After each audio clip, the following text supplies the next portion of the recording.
जय राधा माधवा कुंज बिहारी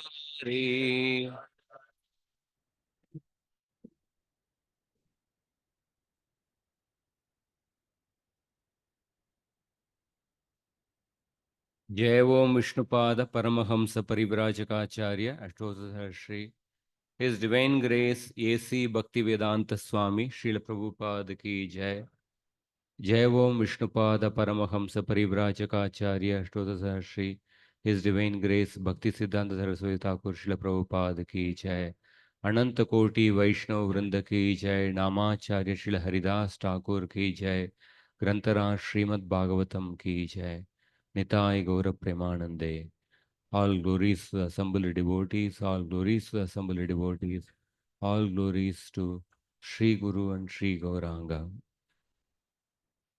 ॐ नमो भगवते वासुदेवाय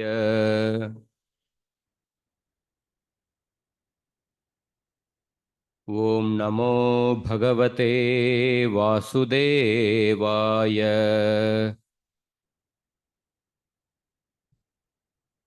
ॐ नमो भगवते वासुदेवाय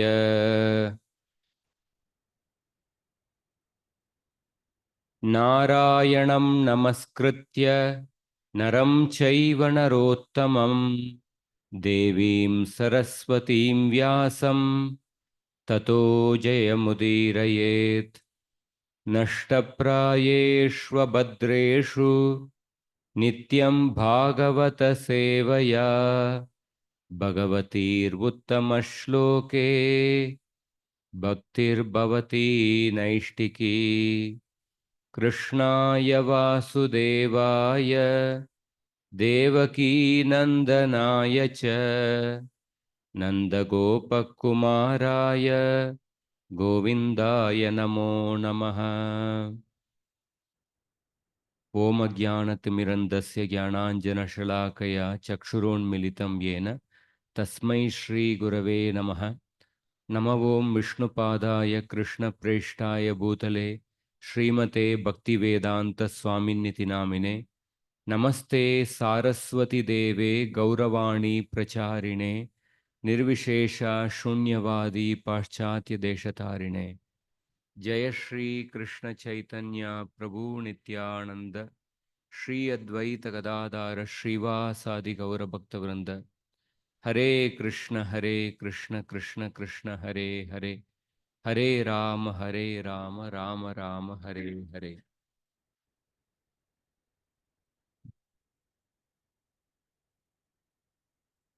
So we are in the 72nd chapter. Yesterday we discussed till the 11th shloka. The 72nd chapter, Yudhishthira Maharaj expresses his desire to perform the Rajasuya Yajna because he wanted to establish the position of Krishna as a supreme personality of Godhead in front of all the chief personalities who will come to Rajasuya Yajna from all over the universe. Because Yudhishthira Maharaj was pained by the words spoken by many common people who speak about Krishna as an ordinary human being instead of the Supreme Lord. So in order to establish the position of Krishna, the Supreme Lord, he wants to perform the Rajasuya Yajna. And Krishna accepts that proposal. Of course, Krishna speaks in the mood of a normal human being. That's what the Acharyas say. Krishna is accepting the proposal because Krishna says that it will be beneficial for everyone. Krishna wanted to establish Dharma through Yudhishthira Maharaj, and Yudhishthira Maharaj will become the emperor. And then Krishna tells the same proposal which Uddhava had told about conquering Jarasandha. And so that is what we discussed.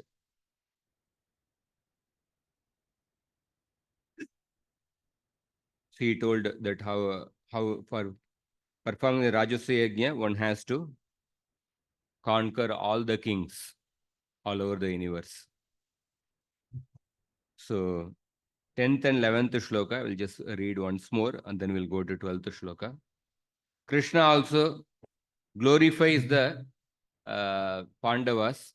Yete te brataro rajan lokapalamsha sambhavaha jitos jitosmyatmavata teham durjayo yo kritatma yo akritatmabhihi. Yete te brataro rajan. So Krishna is telling Yudhishthira Maharaj, these brothers of yours, they are all the different amshas of the Lokapalas. Lokapala amsha sambhava. Jitosmi atmavata teham durjayo akritatma bihi. Because you are all atma samyami, you have conquered me. The 10th shloka.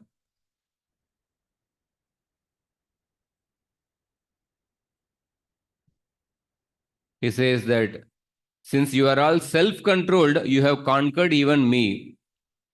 But akritatma bihi, those who cannot control the senses, for them I am unconquerable.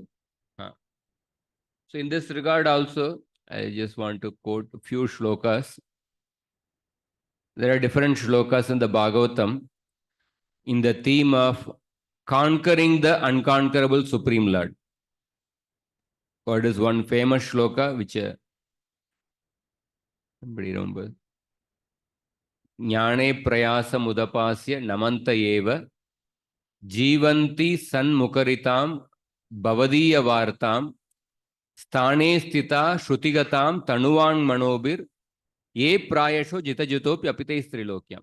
This is a shloka which says that how without changing one's varnashram position, but if a person takes to hearing and chanting, one can conquer the unconquerable Lord. Another verse in the 7th canto, Jahyad yadarte swan pranan Hanyadva pitaram gurum tasyam svatvam striyam jahyad yastena yajito jitah. The 7th canto, Narada Muni tells Yudhishthira Maharaj, one so seriously considers one's wife to be his own that he sometimes kills himself for her or kills others, including even his parents or a spiritual master or a teacher. Therefore, if one can give up his attachment to such a wife, he conquers the Supreme Personality of Godhead, who is never conquered by anyone. Narada Muni speaks the shloka in the 7th canto, how to one who gives up the attachment to the wife, he can conquer the unconquerable Lord. And another verse in the Uddhava Gita, Krishna is telling to Uddhava, Na sadayati mam yogo, na sankyam dharma Uddhava, na swadhyayas tapastyago, yatha bhaktir mamorjita. He mentions that only a person who performs unalloyed devotional service can bring me under his control. By other processes, one cannot bring me under his control. And even so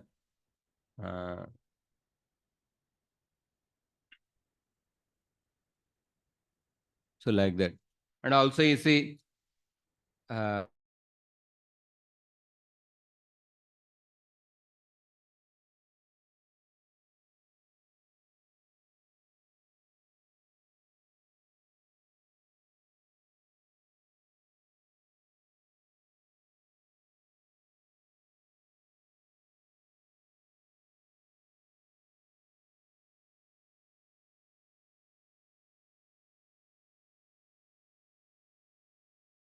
of the soul from one body to another body.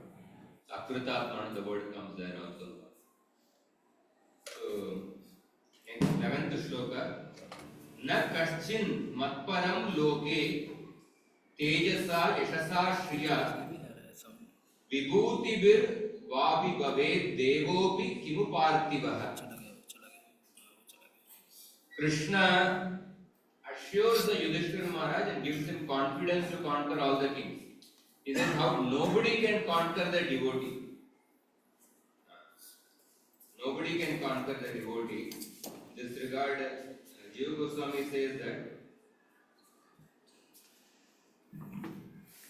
तुमको किसी अन्य से पराजय की आशंका नहीं करनी चाहिए. Because you are Jitendriya, you have controlled your senses. Suppose if my akinchana bhakta, if my devotee is akinchana, he does not possess anything. Even if he is an akinchana, if he does not possess anything, still my devotee cannot be conquered by anyone. So with that mood, Krishna is speaking the 11th shloka. Even the devatas with their different sena, they cannot conquer my devotee, then what is become? Human beings. So then, Shukadeva Goswami continues. Shri Shuka Uvacha Nishamya Bhagavad Geetam Prita Pullamukam Bujah Pratrin Dik Vijaye Yuktam Vishnu Tejopa Brumhitan.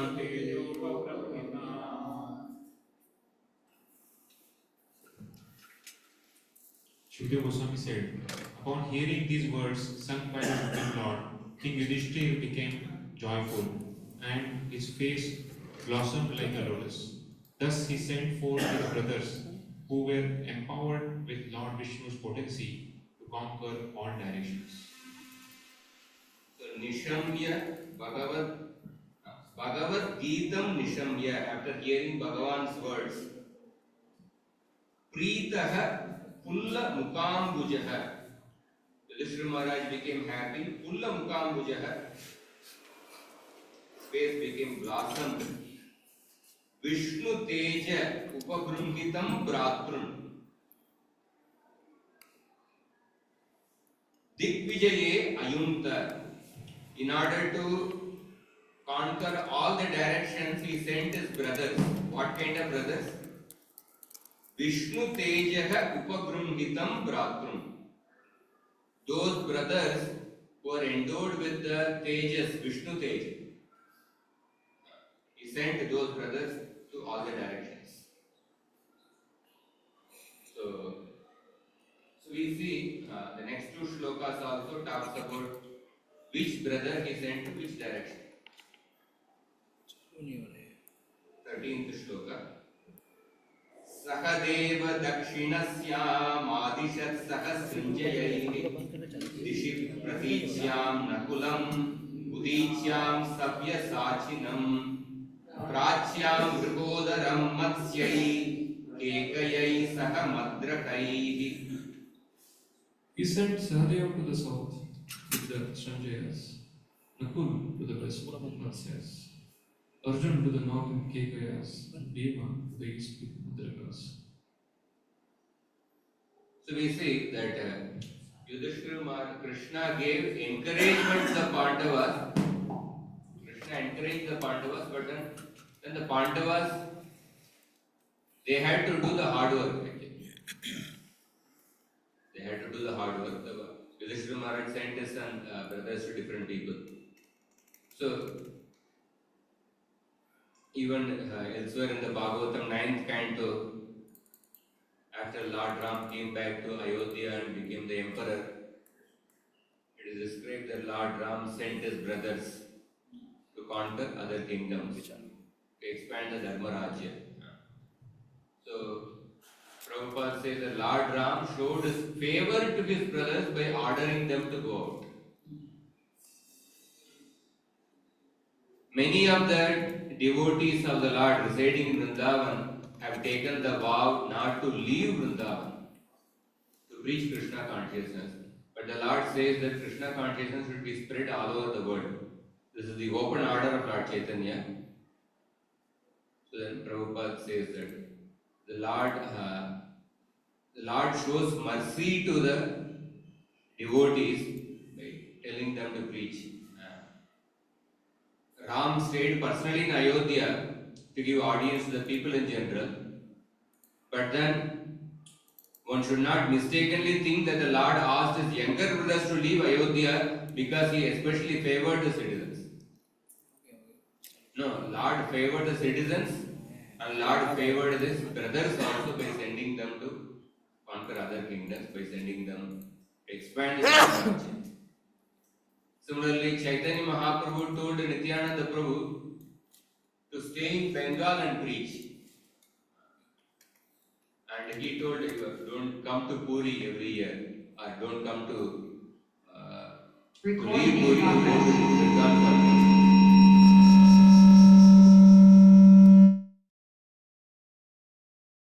But taking darshan of Lord Jagannath is definitely very fortunate. But one who is a faithful servant of Chaitanya Mahaprabhu must execute his order even if one has to sacrifice going to Puri to see Jagannath. In other words, it is a greater fortune to carry out Mahaprabhu's order than to satisfy one's senses by seeing Lord Jagannath.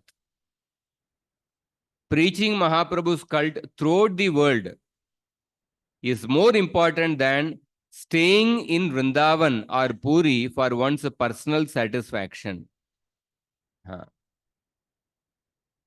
So, like that, here also, spiritual masses sending the disciples for preaching, Lord Ram sending his brothers, and Mahaprabhu telling Nityananda Prabhu to go to Bengal for preaching. But here and here, Yudhishthira Maharaj sending the Pandavas to conquer other kingdoms. So here, Srila Jiva Goswami mentions some interesting comments. Jiva Goswami says,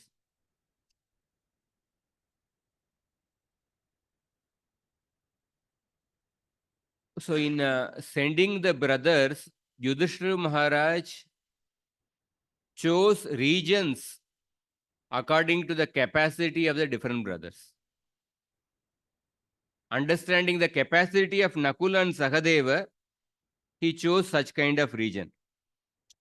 Because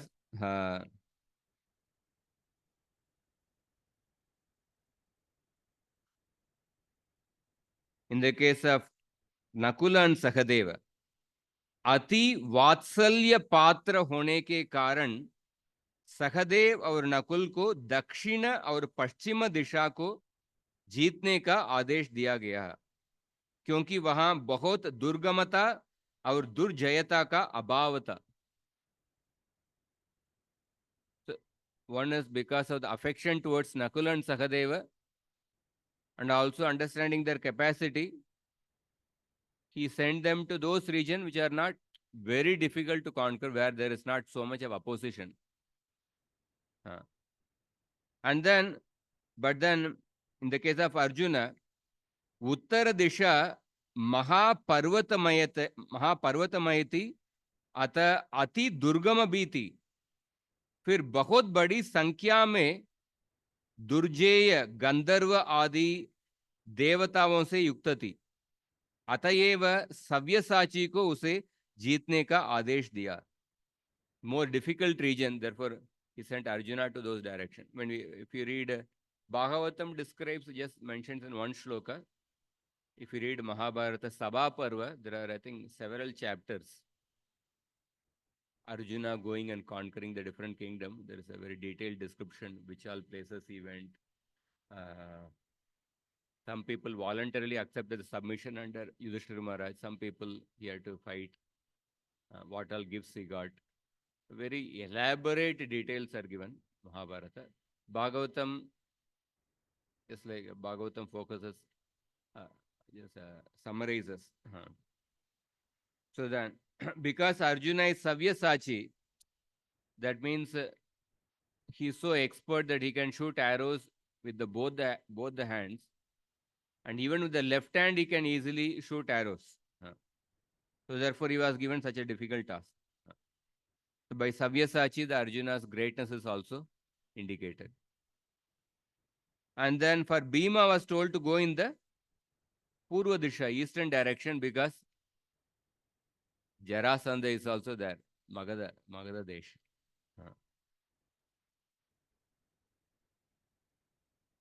So next shloka.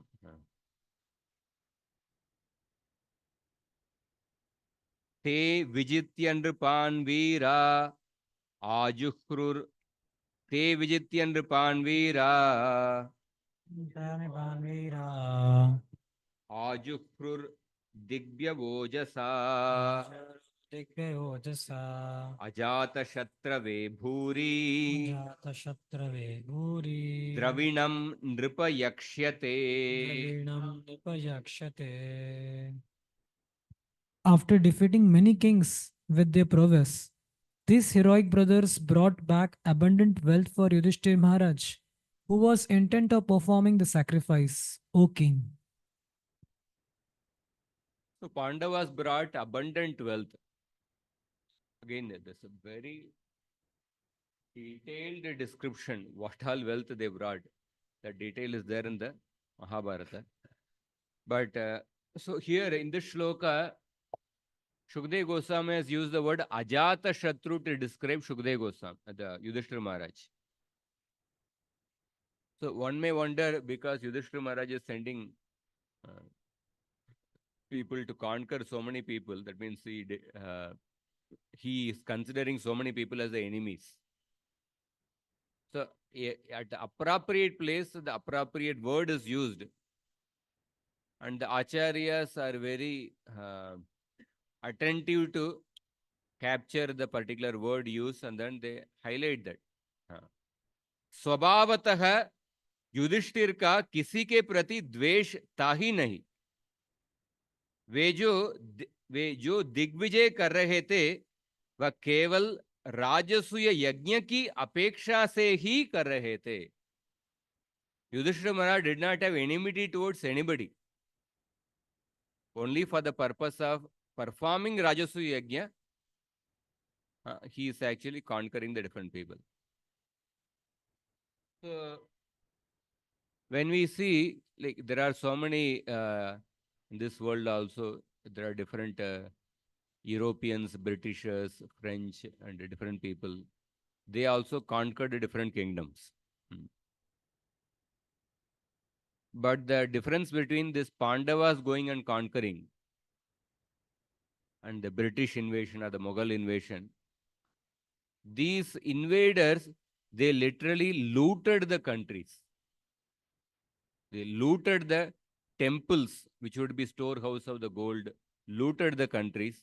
They tortured the people and destroyed the local culture. A person would come as a research scholar, but with a desire to destroy the culture. But the Pandavas, when the Pandavas went to conquer the different kingdoms, they would only fight when somebody would disagree. And even when they fight, they would not destroy the local culture. They would just fight with the particular king, and the other local people would not be affected. And then even after defeating them also, then qualified local person would be appointed as the king. Not that they were minutely doing some say, micromanagement after conquering. But on the other hand, Jarasandha was a person, he was destroying the diversities. He wanted to destroy every king and put his own people. That is why like 20,800 kings were captured. He was going to do Narabali. So Jarasandha, in one sense, he wanted to break the laws of nature. He wanted to destroy the diversities. From one point of view, externally speaking, Jarasandha and Yudhishthira, they appeared to do the same activity. Jarasandha also conquered so many kings. Yudhishthira also conquered so many kings. But their consciousness was different. Sakta karman yavidvamso yata kurvanti bharata kuryad vidvam satasaktas chikirshur lokasangraham. Both the attached and the detached, they appear to be doing the same activity, but the consciousness is different. So, Jarasandha was a person with a prejudice. Prejudice means what? Prejudice means a preconceived opinion.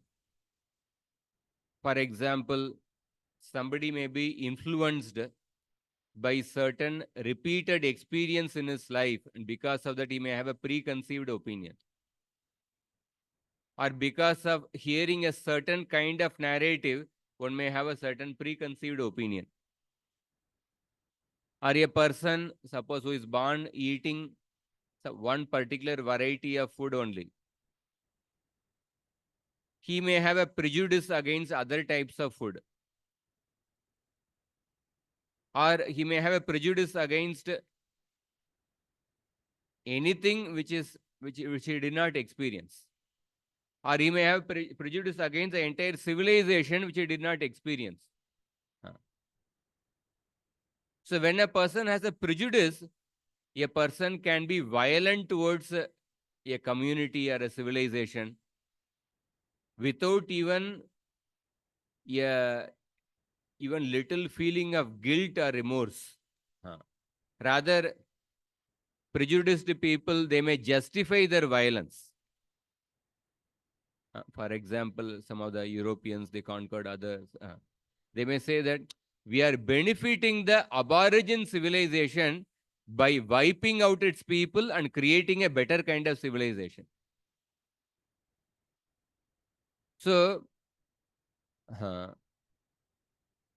in the Mahabharata, Jarasandha, he felt that these thousands of kings, they are not qualified to rule and they deserve to die.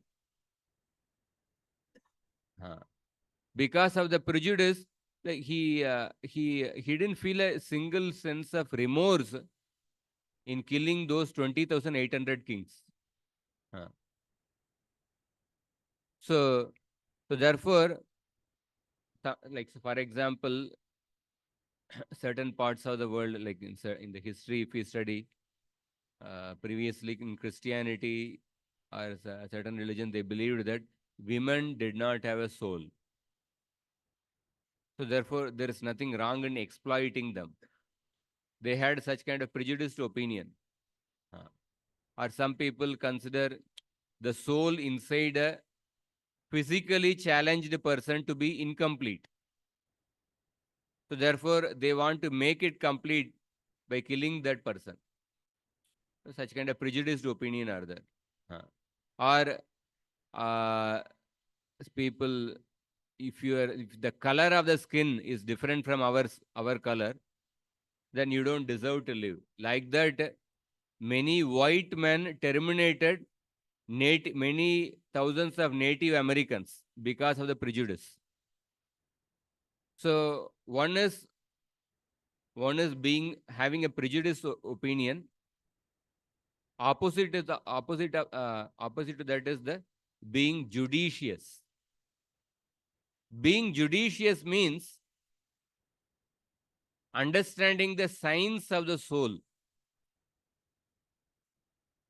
that how the same soul is present in all living entities.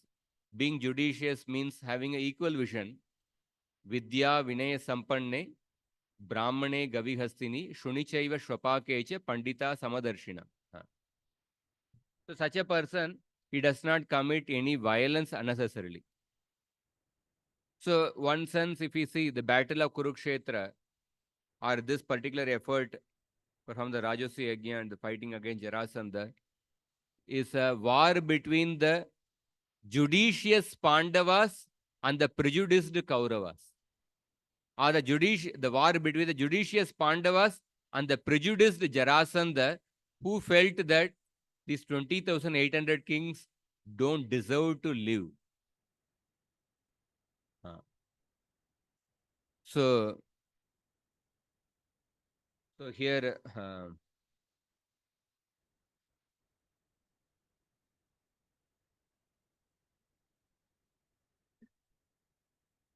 so the Pandavas brought so many gifts. 15th shloka. Shrutvajitam Jarasandam Nripatedyaayato Harihi Ahopayam Tamevadya Uddhavo Yamuvachaha. When King Yudhishthir heard that Jarasandha remained undefeated, he set to pondering. And then the primeval Lord Hari told him the means Uddhava had described for defeating Jarasandha. So Krishna, Yudhishthira Maharaj came to know everybody has been conquered or accepted the submission under me, but only Jarasandha is unconquered. After hearing that, Yudhishthira Maharaj started pondering over it. At that time, Krishna told that upaya, the strategy told by Uddhava. So here we see that so now the Pandavas, how they would dress themselves as the Brahmanas and go. So Krishna and the Pandavas, they hid themselves by dressing as a Brahmanas. They also hid their motives by asking Jarasandha to fulfill their desire and by glorifying him as a man of principles. So in the Mahabharata, we see that in the Sanatana Dharma, we have the principle of blessings. So blessings, the purpose of blessings is that the blessings ward off inauspiciousness. That is why even when writing a book, first we write the Mangalacharana. Namaskaratmaka Mangalacharana, Ashirvadatmaka Mangalacharana, and Vastu Nirdeshatmaka Mangalacharana.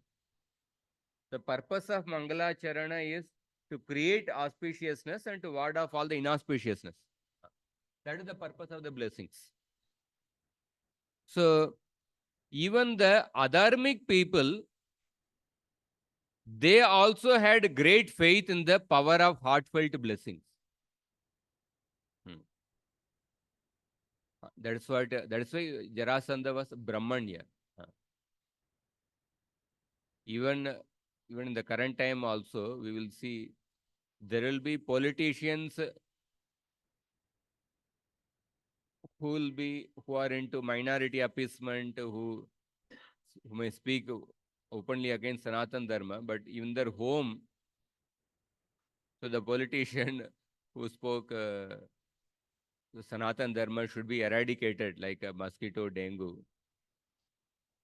So when he was swearing in as a deputy chief minister, for that the appropriate time was chosen. So choosing the right time is according to the Shastras of Sanatana Dharma, Jyotisha Shastra. So the point is, even the adharmic people, they also have some faith in the blessings. Even in their house, they may do privately, they may call the Brahmanas, do some yagya. When they are doing the marriage in the house, it's not that there they call the Brahmanas, the Veda Gosha is chanted. So even the adharmic people, they also have faith. Sometimes they may have even greater faith in the power of heartfelt blessings. So Jarasandha, although he was ambitious to be the king of the world, but every day he would invite so many brahmanas to bless him to remove the hurdles in the accomplishment of his ambition of being an emperor. So the blessings were there for Jarasandha, but before the blessings could fructify, Jarasandha lost his life when he was punished by Bhima, who had received the blessings of Krishna. Duryodhana also went to his mother Gandhari to seek blessings. Gandhari wished that he would win, but she just could not bless Duryodhana with victory, because Gandhari was a dharmic lady. One of the purpose of writing Mahabharata, Vyasa says that to describe the pativrata of Gandhari. So blessings are reduced to simply wishing when the person who is blessed is an undeserving person, or the person who blesses is unqualified. Like Dhritarashtra, he was attached to the wrong people. So he may be giving blessing, but then the person who is giving the blessing is not qualified, or the person who is getting blessed is unqualified, like Jarasandha. So blessings simply gets reduced to just wishful thinking when the person who is getting blessed or person who is giving the blessing are unqualified. On the other hand, mere wishing gets transformed into blessing when the person who is receiving that is really qualified. For example, Bhishma, Drona, Kripacharya,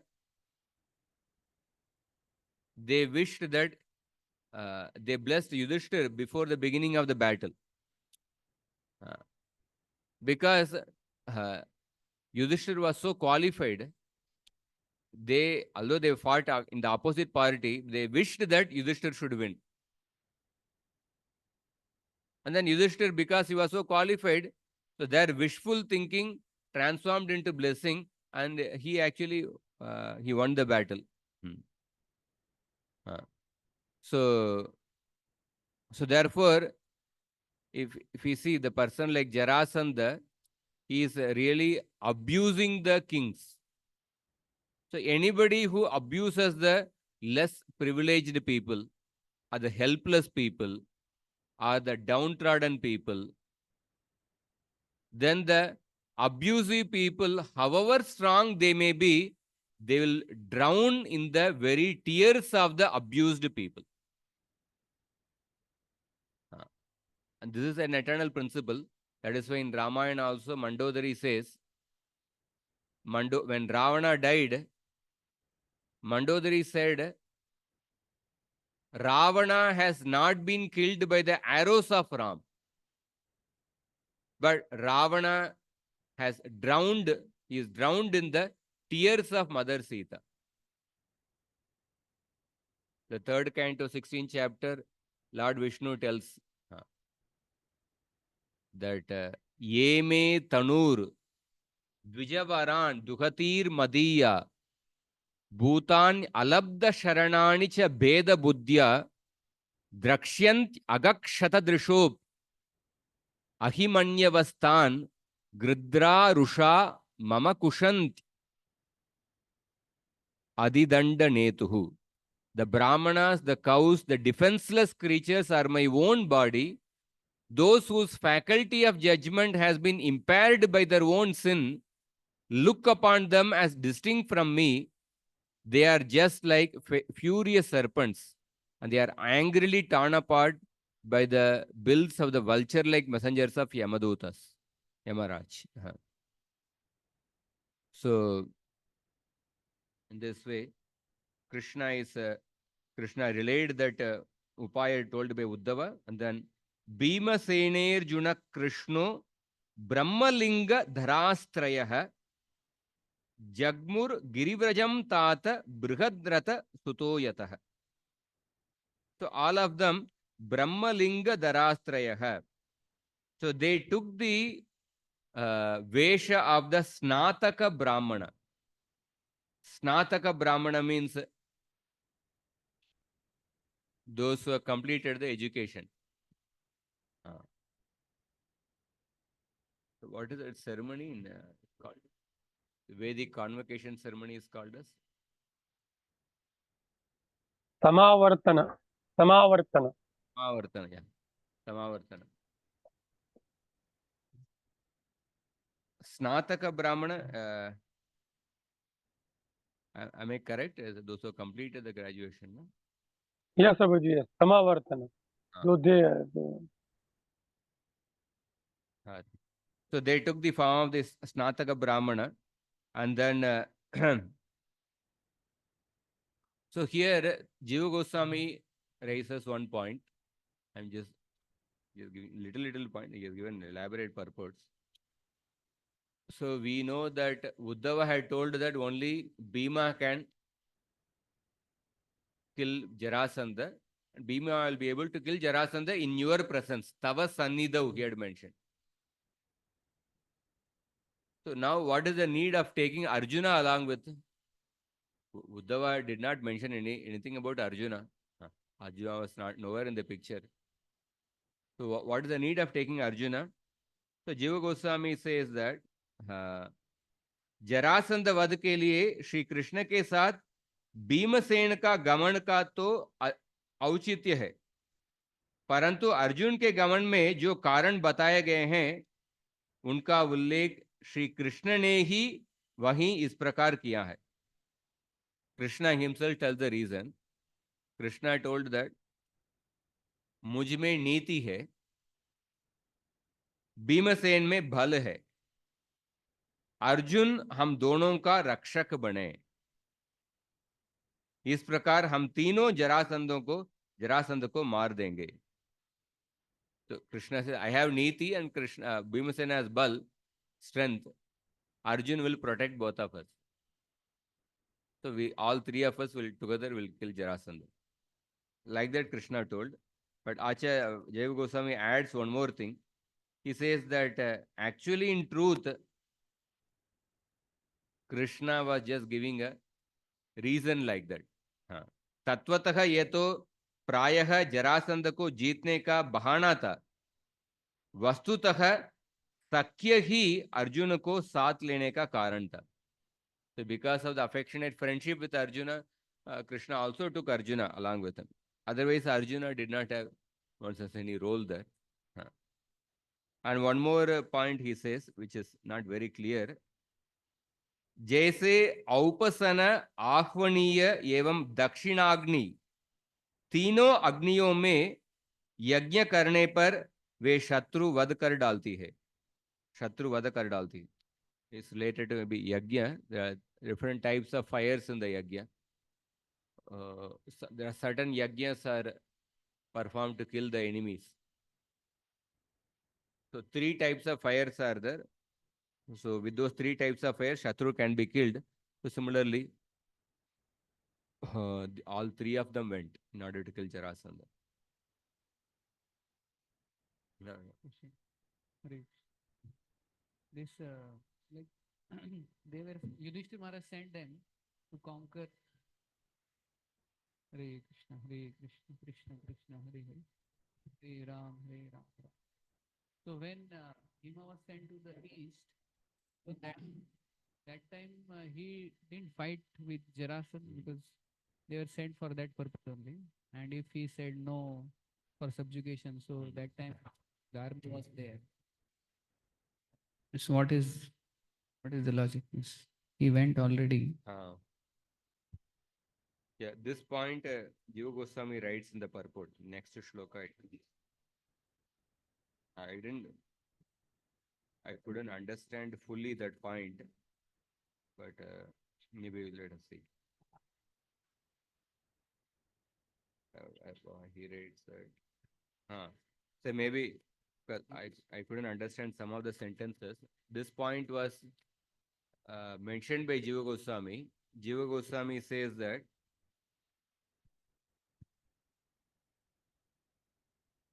Bhimsen को इस विचार से not here. हाँ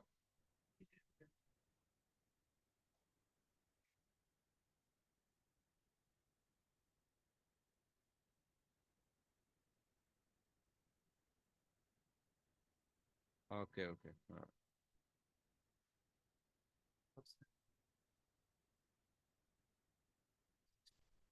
Yeah, Jiva Goswami also mentions, he says that Shri भगवान ने उन भीमसेन को एकांत में यह उपदेश दिया. So it's mentioned that यद्यपि भीमसेन महाबलवान स्वभाव वाले थे, वे श्री विष्णु के तेज से सुपुष्ट भी थे. यद्यपि वे दिग्विजय के लिए प्रवृत्त भी हुए थे, फिर भी उनका जरासंध को न जीतकर ही खाली हाथ आगमन हो गया. He came back without conquering Jarasandha. Later, all three of them go together. So for that he is giving a reason. इससे ज्ञात होता है कि श्री भगवान ने उन भीमसेन को एकांत में उपदेश दिया होगा. What is that उपदेश? यदि जरासंध को जीत सको तो बहुत अच्छी बात, अन्यथा लौट आना. Either Krishna told Bhima. तब कृष्ण ने युधिष्ठिर से कहा. So Krishna had told Bhima that maybe don't, if you are not able to defeat Jarasandha, come back. Krishna had told. So now they are, all three of them are going to go together.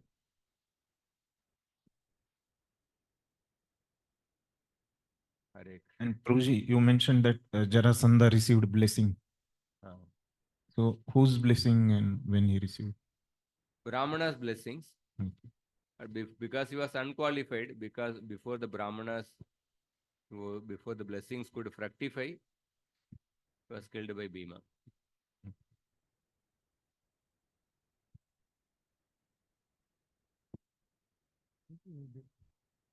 Earlier culture of Sanatana Dharma was this Brahman Bhojan and all those things are there. And the whole purpose is to please them and receive the blessings of them. However, we see current days, there is something called like many temples, just announcement is done. No? And publicly Brahman Bhojan means Brahman Bhojan is given. So is it the way it should happen? Because there is not much reciprocation in terms of the person and the receiver. But there is an institution in between. And so what is actually happening here? Whether blessings are gone or karma has come, what is happening and what is ideal in an institution? I'm not asking to tell anyone, I want to understand for myself.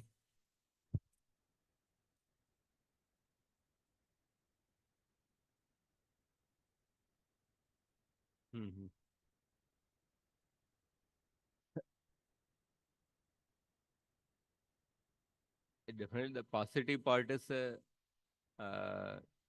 people get some opportunity to render Vaishnava Seva.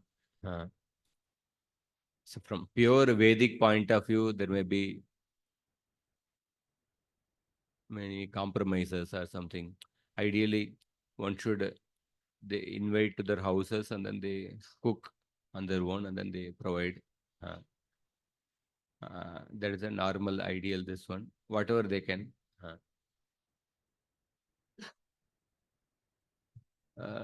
But there may be many practical consideration. They want to, suppose they want to serve many devotees, they may not be able to cook for so many people at home.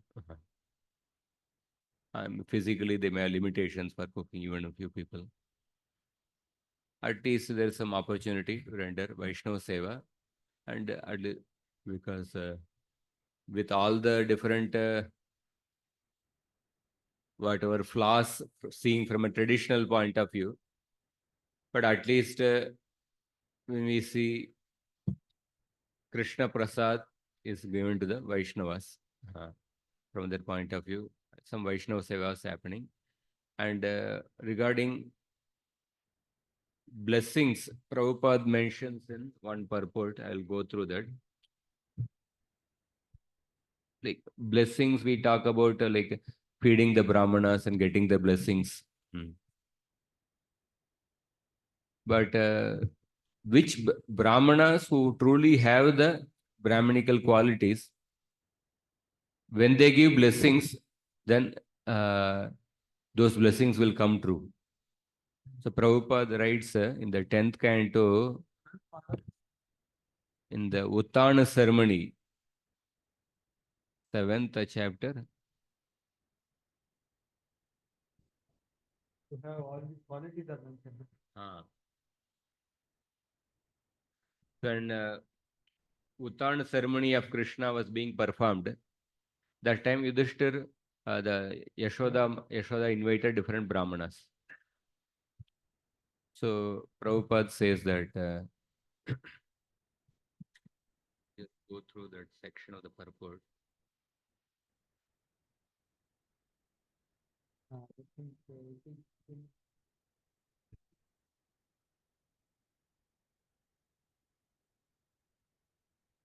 10, 7, 13 to 15.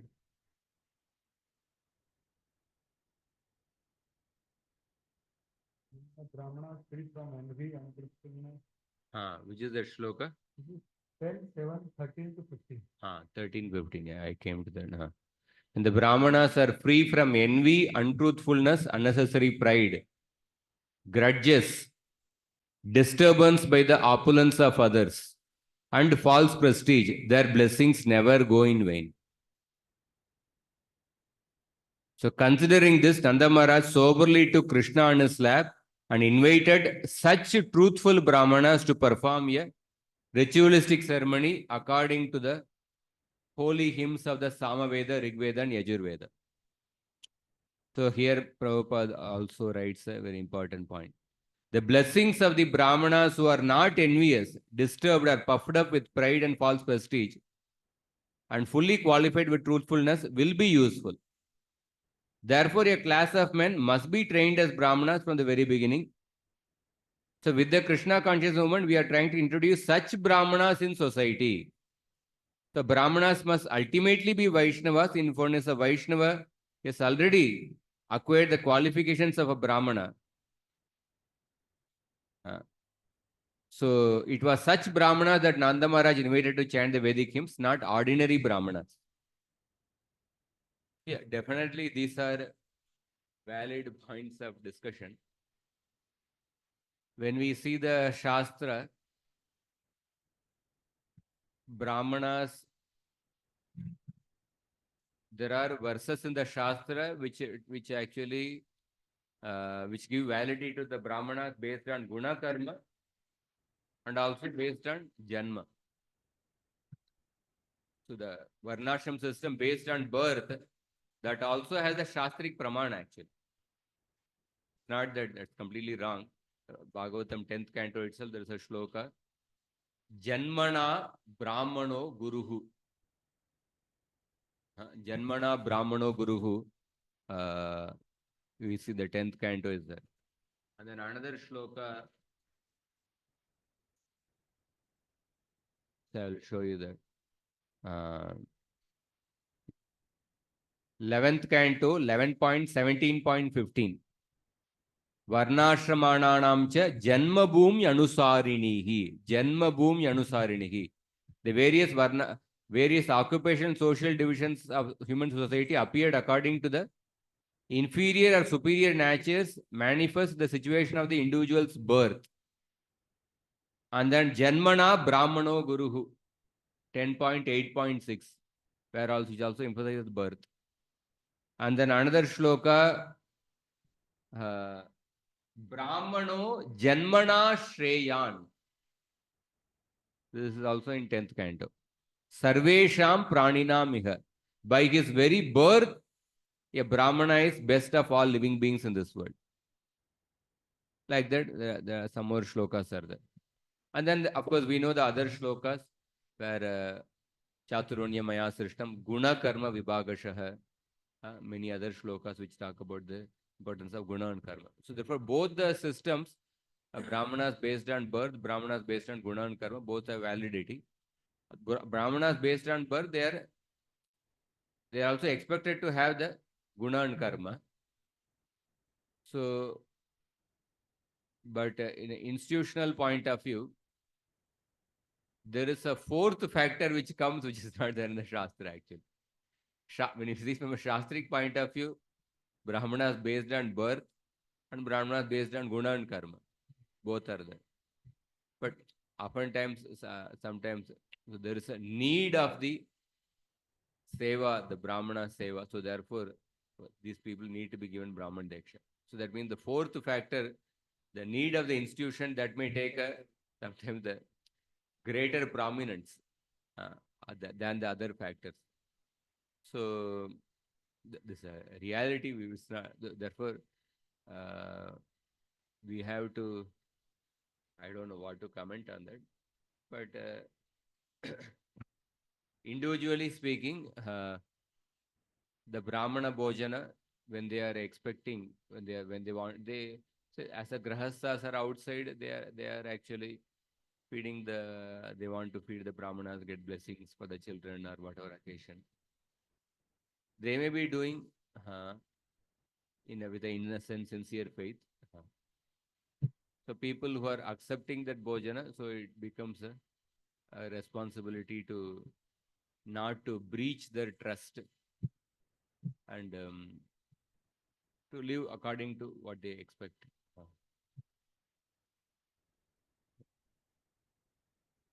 Otherwise, sometimes there could be breach of trust.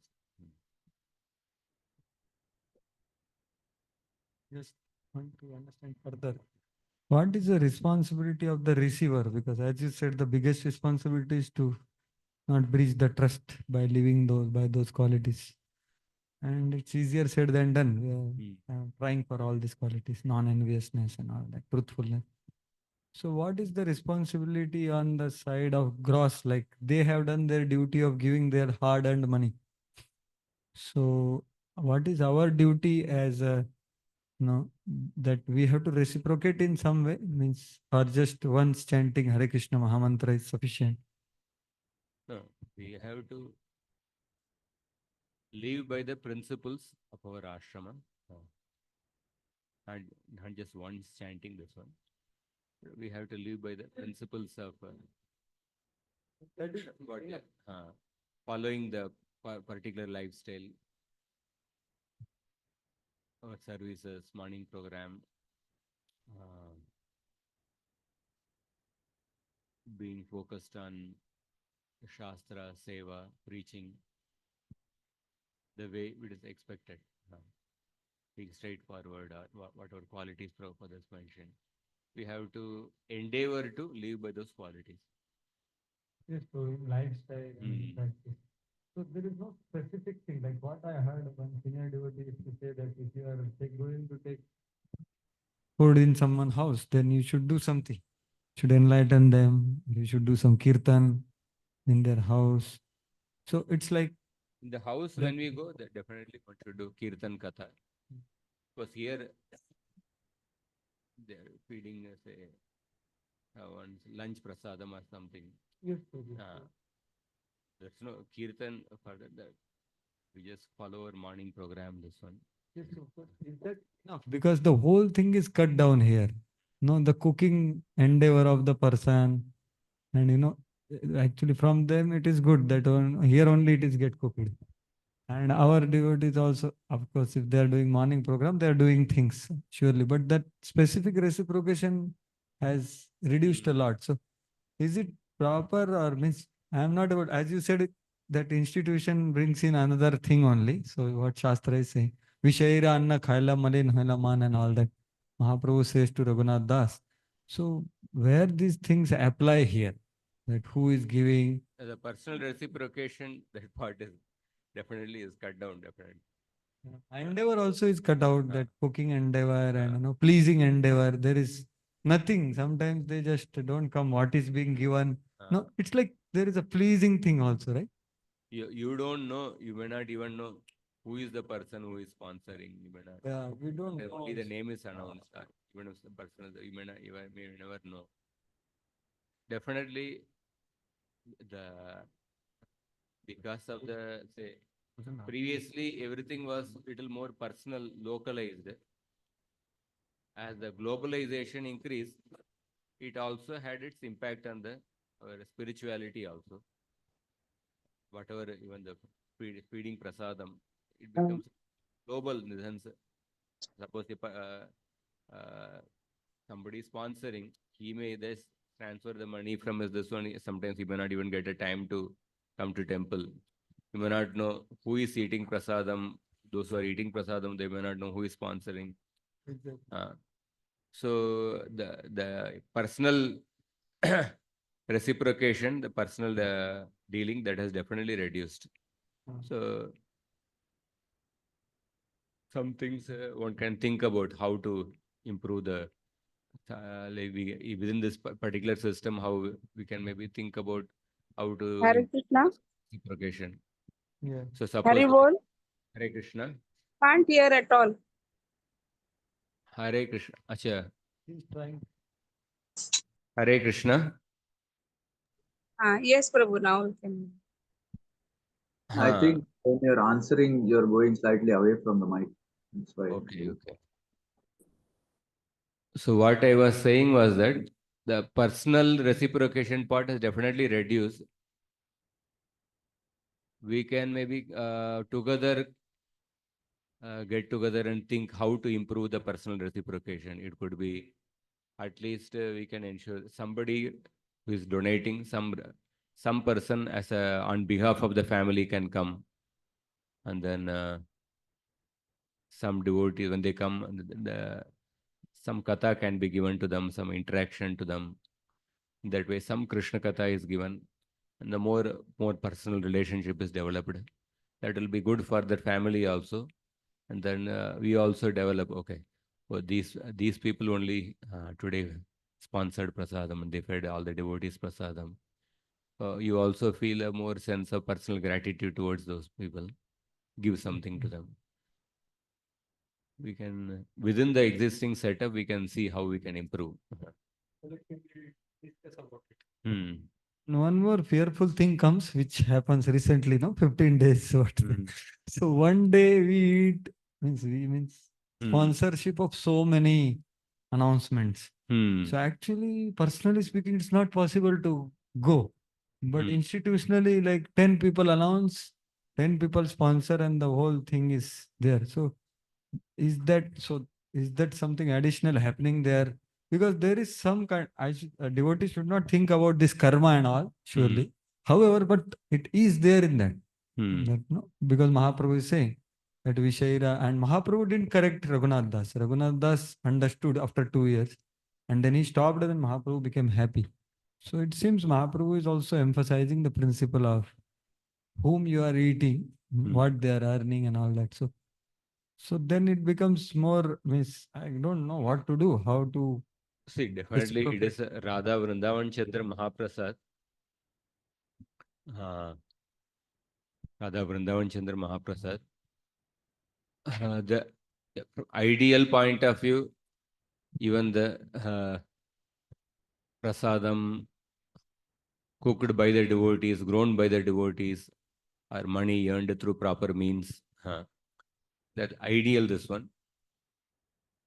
Sometimes when we are living in the city, in the modern context, so those exact standards of purity are very difficult to follow. So when we are living in the city, when we are accepting something for the sake of preaching, because the only reason we are living in the city is that for preaching actually. So from a living point of view, the purity of living, there are so many compromises. But when we are engaged in preaching to the best of our capacity, or assisting in the preaching movement to the best of our capacity, and then not overeating. We might sometimes eat variety, but not overeat. Whatever is required, you take. And and even within the variety also, sometimes we can cut down. It's not that everything which is cooked, very opulent things may not be good, especially for brahmachari. So it will be good to, one devotee recently wrote a article, Madan Gopal Prabhu. So he said, like, we have a lot of craving for eating, say, fried things or sweets. How to overcome that? So he said, he had written an article, and then how he certain practices helped him. So he did certain liquid fasting once in 6 months or something, and then naturally now he doesn't have any craving to eat a certain this thing. So we can what we can in summary, what I'm saying is that, so don't overeat, and we should be engaged in preaching or assisting in the preaching to the best of our capacity.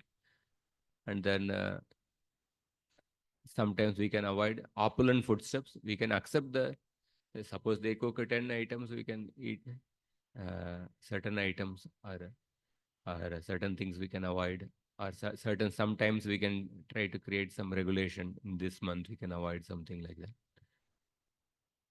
So in that way, you can see. Hare Krishna, Prabhu. Hare Krishna. Yeah, one just a personal experience. Currently, I'm teaching Hatha Yoga and practicing also for 2.5 years. But suddenly, over time, from 3 times earlier to 2 times a day, and now to 1 time a day. In fact, in the afternoon, one lunch is enough. Morning only fruit, and it is not control, no diet control, nothing. Suddenly, for a few months now, I don't feel like eating in the morning itself. So these things are happening. And in the third canto, Narad Muni says the platform of yoga, Ashtanga yoga, helps in controlling the senses. But that is not enough. You should then remember names of the Lord and worship Him. But nevertheless, this is helping in controlling our, it's not only to be seen as exercise, but that prana shakti. So we are eating because we do not know the ability, we do not have the ability to take shakti through prana. And once that happens, then you're already full. Why do you need more energy from another source, which is like eatables, which is a more inefficient source actually of energy? So this I wanted to share. Of course, we don't see Chaitanya Mahaprabhu prescribing to Hatha Yoga or something like that. I mean, there are some things coming up, but personally, some different experiences I am observing, Prabhu. I wanted to share that. And that you don't have to put an extra effort. It automatically is happening within 2.5 years, Prabhu. That's why I wanted to place this here. Yeah, thank you for sharing, bro. Thank you.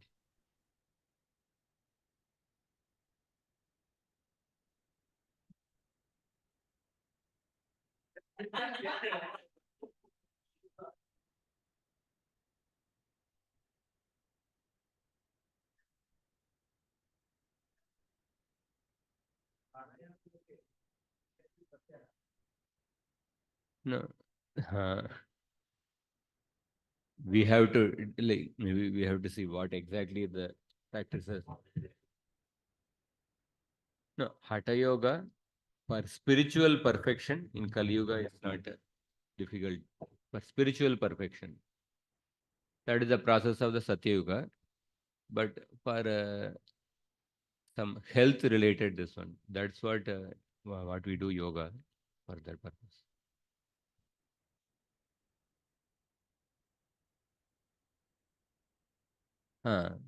That is true. Whatever is for better health, people do it.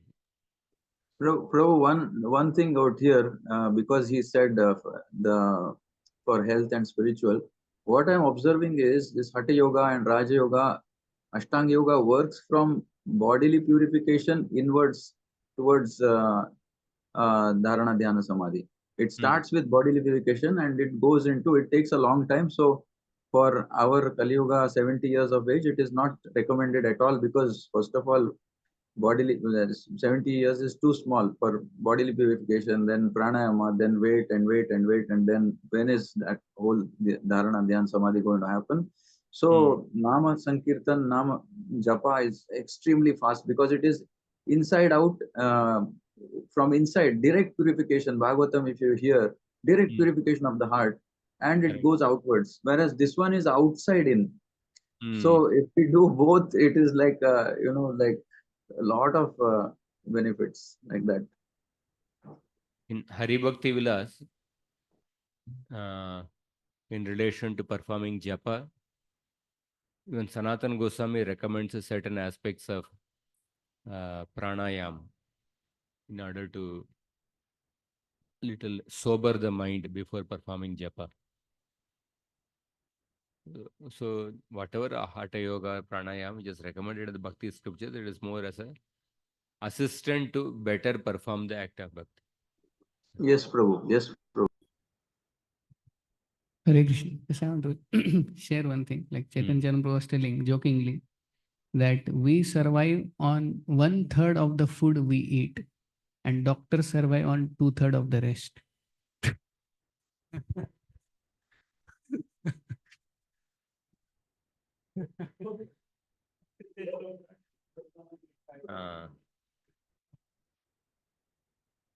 True, actually.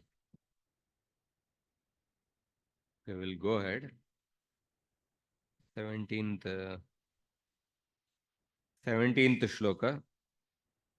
Te gatvatitya velayam griheshu grihamedinam brahmanyam samayacheran rajanya brahmalinginaha.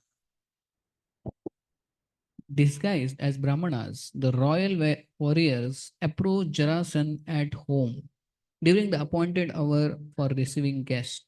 They submitted their entreaty to that dutiful householder who was especially respectful to the Brahminical class. So he was again Brahmanyam Samacharet Rajanya Brahmalinginaha. So there are 4 kinds of people. One is that sinful materialist and also demoniac. The demoniac in the sense they are against the Bhagavan and also they don't follow the system given by Bhagavan. Another is that pious materialistic people, they may be pious people, but they are against Bhagavan. They may have a hatred towards Bhagavan, like in the case of Jarasandha. Jarasandha was a pious materialist from the point of view of being devoted to the Brahmanas, but he was against Krishna. And then third kind is that somebody is a devotee of Krishna, but he may be little careless, he may not be following the system of Krishna. He may not be following the Varnashram system, or he may not be following the certain pious lifestyle. And the fourth is a responsible or a cultured devotee, devoted to Krishna, at the same time endeavoring as much as possible to responsibly follow the system given by Krishna. So Jarasandha is a person who is a demon, but at least he had a certain pious quality, being devoted to the Brahmanas. Next shloka. Rajan Vidyatitin Praptan Artino Duramagatan Tanna Prayacha Badram Te Yadvayam Kamayamahe. Krishna, Arjuna, and Bhima said, O king, know us to be needy guests who have come to you from afar. We wish all good unto you. Please grant us whatever we desire. Atitin Vidhi Duramagatan. We have come from a distance. We are your guests. Artinaha. We are seeking something from you. Badram yat vayam kamayamahe tat naha prayacha. Te Badram, may there be auspiciousness to you, and whatever we desire, please fulfill us. So at this point, because they are giving a very open proposal, whatever we desire, please fulfill that. So the hearing that Jarasandha is having many reservations. Jarasandha may have many reservations, like different acharyas mentioned that Jarasandha was thinking that suppose if they ask for my son, how can I give my son to them? Or suppose if they ask for certain very valuable jewels or the mukuta of the king or a very valuable necklace of a king, how can I give? So therefore, Jarasandha may feel, expecting the Jarasandha may feel some reluctance. Then they speak the next shloka. Kim durmarsham titakshunam kimakaryama sadhubihi kim na deyam vadanyanam kaha parasamadarshinaam. What can the tolerant not bear? What will the wicked not do? What will the generous not give in charity? And who will those of equal vision see as an outsider? So here they are giving, if the suppose what cannot be done by one without principles. तितिक्षु पुरुष क्या सहन नहीं कर सकते. इसके दृष्टांत रूप में एक दूसरी बात को कहते हैं, दुष्ट पुरुष बुरे से बुरे क्या कर्म नहीं कर सकते. अर्थात किसी असाधु दुष्ट के लिए कोई भी कार्य अकरणीय नहीं होता. उसी प्रकार किसी तितिक्षु के लिए भी कोई भी कार्य असहनीय नहीं होता. A really tolerant and magnanimous person, for him, no sacrifice is something which he cannot tolerate. He can go to any extent to sacrifice for others. Similarly, for a demoniac person, he can go to any extent, he can go to any low extent to perform some very low activity towards others. So therefore, they are saying that you are actually a Samadarshi. Jarasandha could object that, what if you ask me to give my body or my precious jewels, which are meant to be given to my sons, not to ordinary beggars. To this, the Pandavas reply, for the generous people, what is not to be donated in charity? What can he not donate? In other words, he can give anything. And then Jarasandha might object that maybe he could be giving charity to the enemies. So for that, they are saying that the really man of principles, he will see everyone with an equal vision. He will be a Samadarshi. He will see even a stranger as a friend in an equal way. So similar verse also comes in other place in the Bhagavatam, 10th canto, 1st chapter. Kim dussaham nu sadhunam vidusham kim apekshitam kim akaryam kadaryanam dustyajam kim dhritatmanam. 10th canto, 1st chapter. And then the next shloka, they further say that yo anityena sharirena satam geyam yashodruvam na chinoti swayam kalpa sa vachya shoche evasah.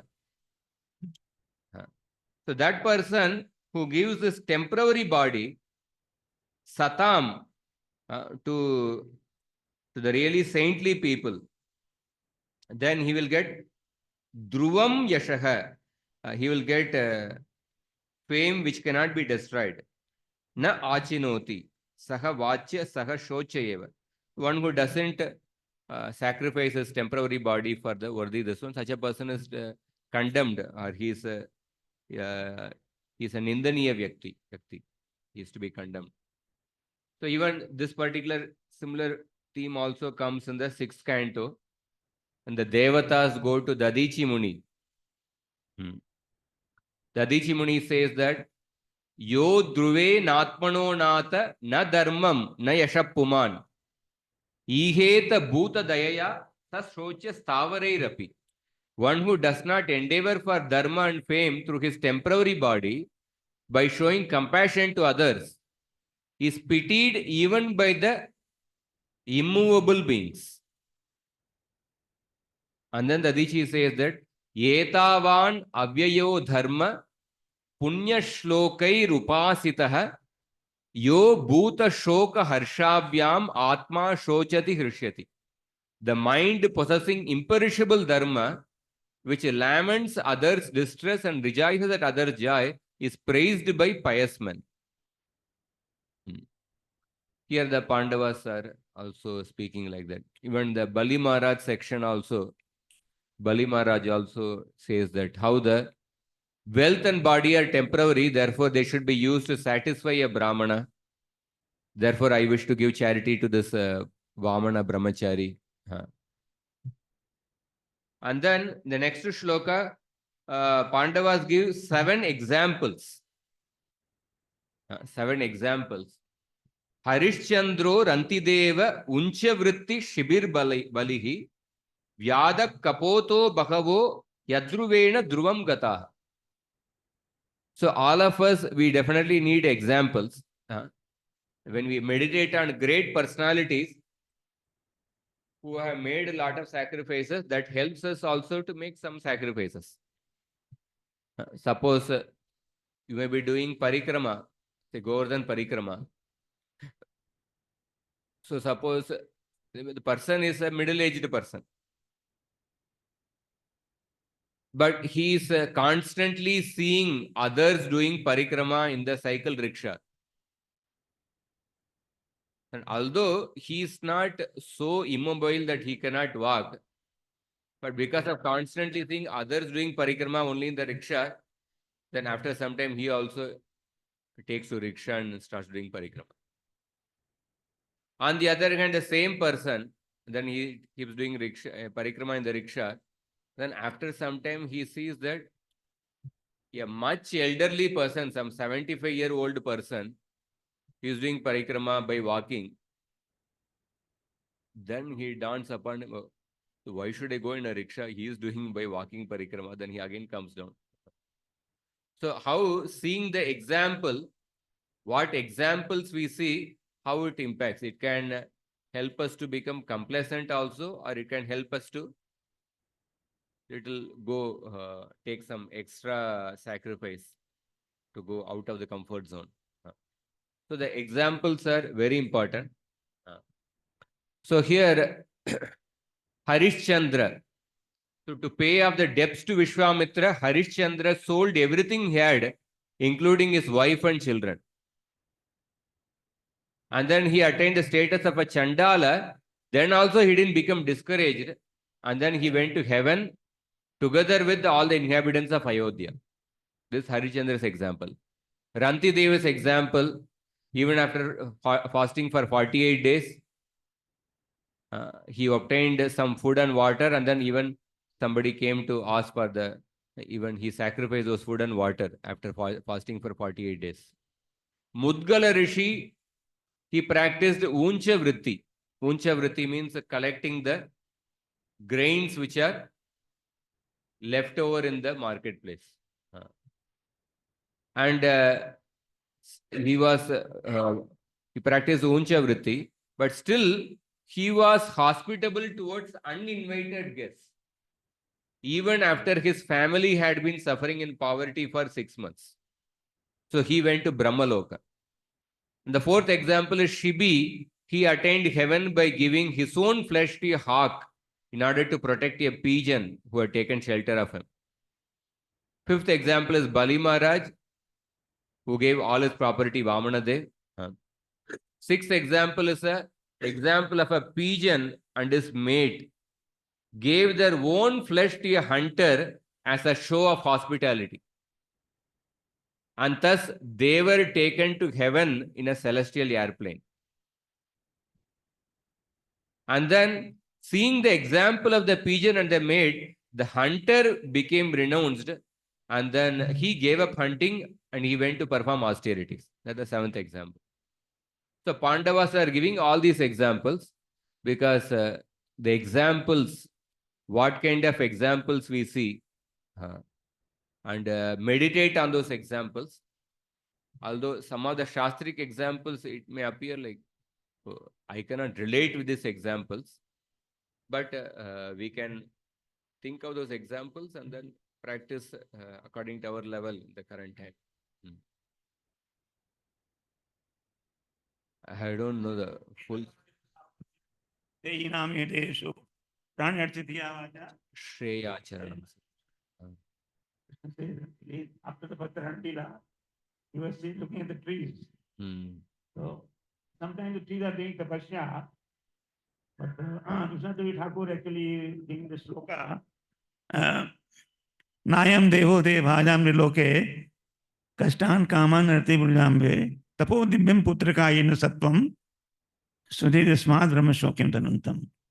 The trees are doing austerity. They don't take grain, they only take water. They are almost fasting. But if it is not directed to Krishna, tapo divyam. That Vishnu Thakur is saying tapo divyam, because it should be directed, tapasya, directed to the Supreme Personality of Godhead.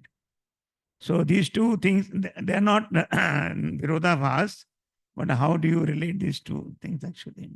These two things? How do you correlate? That looking at the trees, Krishna says, that Shreya Acharanam Sada. See the example of the trees. They don't take the fruit. They grow the fruit, they don't eat the fruits. Like that. And then the austerity performed in connection to that sloka, Nayam Devo Devajam Niloke. Tapo Divyam. Tapo Divyam. The trees are not performing Tapo Divyam, but Krishna is glorifying that. Here the Bhagavatam recommends the Divya Tapasya. That's the question. Na? Because Vrindavan, all the trees are a transcendental platform. Although Krishna is glorifying in general the principle of doing something selfless for others. In that whole episode, Krishna is telling that better to be a selfless trees instead of a selfish Brahmana. Because the same, it comes to the 23rd chapter, the Brahmanas refuse to give the foodstuffs to the cowherd boyfriends. Although the Brahmana is considered to be a highly evolved species, but better to be a selfless trees instead of a selfish Brahmana. Krishna is emphasizing the importance of doing something selfless with one's pranir, arthair, diya, vacha. But definitely the tapo divyam, divya tapasya, when we do with something selfless, it should be connected with Krishna. That Rishabhadev is clearly mentioning that. At least when a person starts the 12th chapter of the Gita, and Krishna is mentioning, if you cannot do that, finally he says that at least do something selfless for others. Prabhupada mentions that maybe serve the poor or give a medical facility to others, at least some philanthropic work like that. And then by that, maybe slowly he will come to the higher platforms.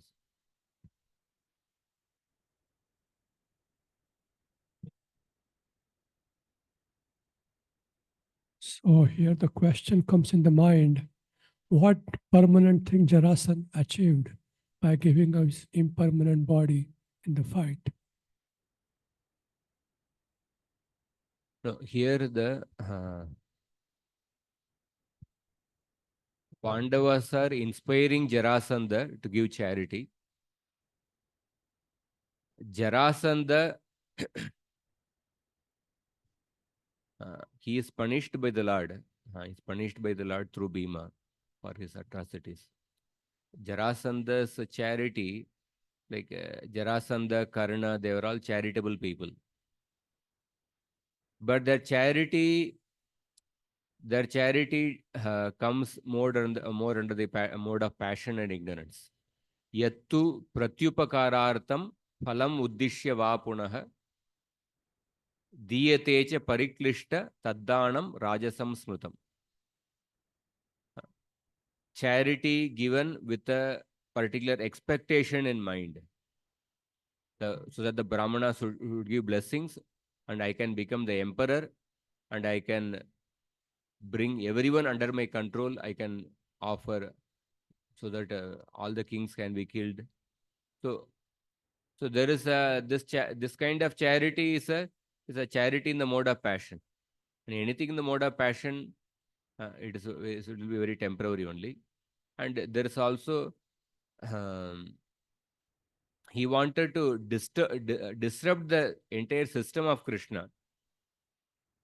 That is why we spoke about that Jarasandha represents a prejudiced mindset. Some aspect of some good quality, maybe he had the faith in the blessings of the Brahmanas. But then when you see the larger picture, he was a demon. Vishnu Bhakta Smruto Deva Asurastat Viparyaya. And he was against the system of Dharma.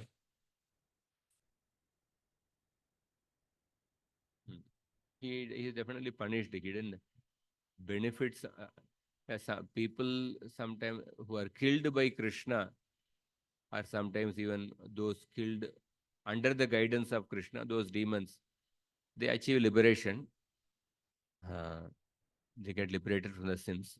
So because of being killed by Bhima, which is happening directly under the guidance of Krishna, from one point of view, maybe he may be removed of the sins,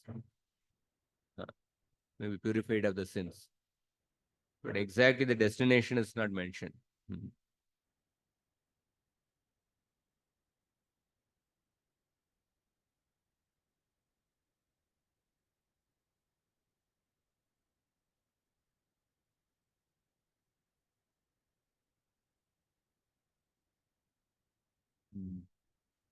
In Chaitan Mahaprabhu pastime, like Nityanand Prabhu, Hadaya Pandit was asked by the sannyasi, you give your son. And in Ramayana also, Dasarath Maharaj. So Vishwamitra Muni asked the son, so what is the limit for it and whom to be given? Because like the Dichi Muni he gives because his life was already perfect, he was self-realized sage. But when it comes to following dharma, there should be some limit. Or here also, the examples are said that after giving the charity, they are going to heaven.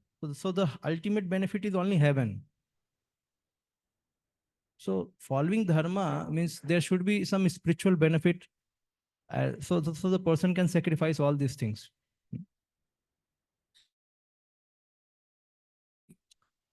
From a Dharma Shastra point of view, that Shukracharya's statement in the Bhagavatam is still valid.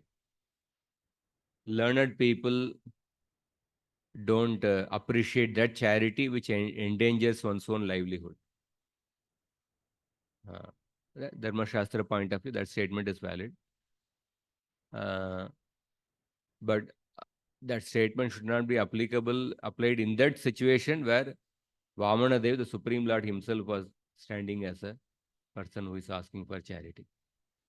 So the general principle is that limit of charity, Prabhupada has given certain ideal standard by quoting the example of Rupa Goswami. Like that is mentioned. So in the current scenario, it may not be possible. So we may have sometimes we may have an ideal aspiration. We may be able to do only certain level, but we can have a higher aspiration. And then when we get a particular situation where we are able to do that, that time we can do that. Vasudev wanted to give charity, but he was in the jail. So he offered charity in the mind. He had that aspiration to give the charity and he offered charity in the mind. And later when he got the opportunity, then he gave actually that many cows in charity after Kamsa was killed. So the limit, when we talk about the limit, that is the Prabhupada quotes the example of Rupa Goswami. So in the current this one, whatever we can because families also, many times the devotees, or even if they are not devotees, you have the responsibility towards the family. The current scenario, this one, you cannot be able to give 50% or something. So whatever we should give charity to such an extent that it pinches a little bit. That means something to go to some extent where we go a little out of the comfort zone. This principle is not only for charity, for any service. Any service where we get if it is a physical service also, is all the time only within exactly within our comfort zone, then it may not be, we may not make so much of progress. Even if there's physical service, something we go little out of our way where we get little more extra tired, extra work. In charity also, we should do something where it pinches us, or any service, sometimes we should go out of the schedule, out of this one. Then when we are to the extent we go a little more out of the comfort zone, then that helps us to take better shelter.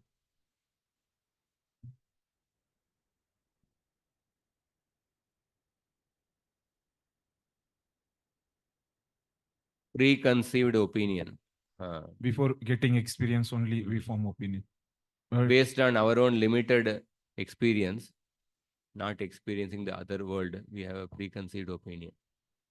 Prabhuji, then after we received some bad experience from some person, after then that we can form some notions to deal better with that person. So that is accepted in bhakti, or that is it favorable? After? Like this, in this prejudices, I understood that meaning of prejudice is that the person forms opinion about another person before having experience only, before interacting with that person. But after interaction and after getting some experience from another person, so can we form some when we made some conclusions so that and next time we can deal properly, behave properly with that person? Some judicial discrimination that is allowed based on our experience. That is allowed. So,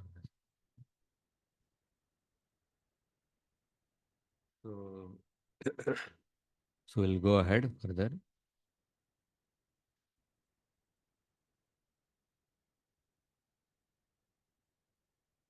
So, 22nd shloka. Swarairakritibistastu prakoshtairjha hatairapi rajanya bandhun vigyaya drishtapurvan achintayat. Somebody can read. Shukdev Goswami said, from the sound of their voices, their physical stature, and the marks of bowstrings on their forearms, Jarasandha could tell that these guests were of the royal order. He began to think he had seen them somewhere before. Drishtapurvan achintayat. I have seen them somewhere. Rajanya bandavo hete brahmalingani bibrati dadami bhikshitam tebya atmanamapi dustyajam. Can read next, 23rd. Jarasandha thought, these are surely members of the royal order, dressed as Brahmanas. But still, I must grant their request for charity, even if they beg me for my own body. So he could understand they are definitely Kshatriyas only. They are only dressed as Brahmanas, but still I will give them charity even if they ask for their own, my own body. Atmanam api dustyajam. Balernu shruyate kirtir vitata dikshva kalpasha aishwaryad brahmshitasyapi vipravyajena vishnuna. He is remembering Bali Maharaj. Bali Maharaj obtained so much of fame by giving charity to Vishnu. So he is taking inspiration from Bali Maharaj. So can we say he is a follower of a Mahajana actually? So he's taking different inspiration from Bali Maharaj, but then it is more in the mode of passion. He has a demonic mindset. Even one may take inspiration. Sometimes one can take inspiration from a devotee, but then he may take that aspect. He may not take the inspiration of the from Bali Maharaj for performing Atma Nivedana. So although he is the example of Atma Nivedana. And similarly, sometimes we in this world, there may be people who may not be devotees, but who may be devoted to a particular cause. We can take inspiration from them, the way they are devoted to that particular cause. Maybe we can aspire for that kind of inspiration, that kind of dedication for the service of Chaitanya Mahaprabhu, service of Krishna. So here,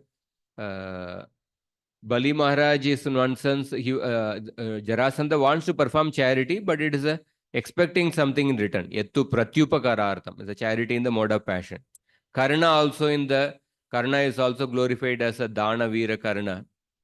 But in the Mahabharata, there is a shloka where it says that Karna took that vow to give in charity to anybody who asked for anything because he wanted to kill Arjuna. Till the time I kill Arjuna, I take the vow so that I will give charity to anybody who asked anything. So that charity was taken in the vow to give charity was taken in the mood of revenge towards Arjuna.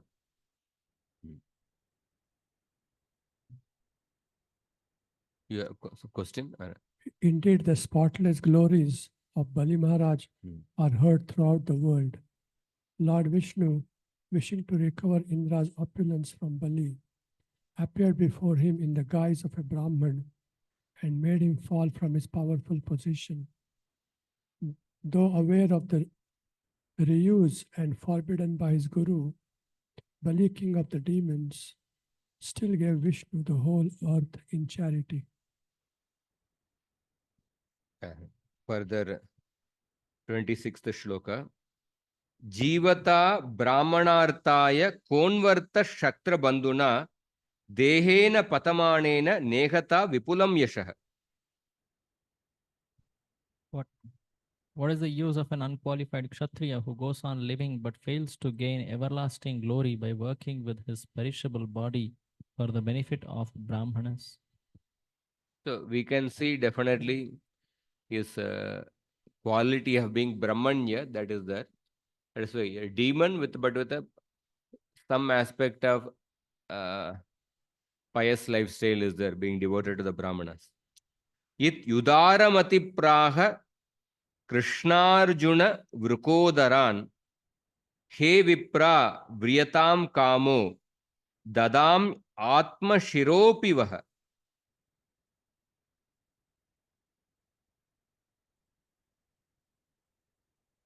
In this way, that Jarasandha, who had a udaramati, who had a magnanimous mind, he told Krishna Arjuna Vrikodara, Krishna Arjuna Vrikodaran, Dvandva Samasa, Krishna Arjuna Vrikodaran. He told Krishna, Arjuna, and Bhima, Hey Vipra, hey Brahmanas, Kamaha Vriyatam, Atma Shiraha Api Vaha Dadami.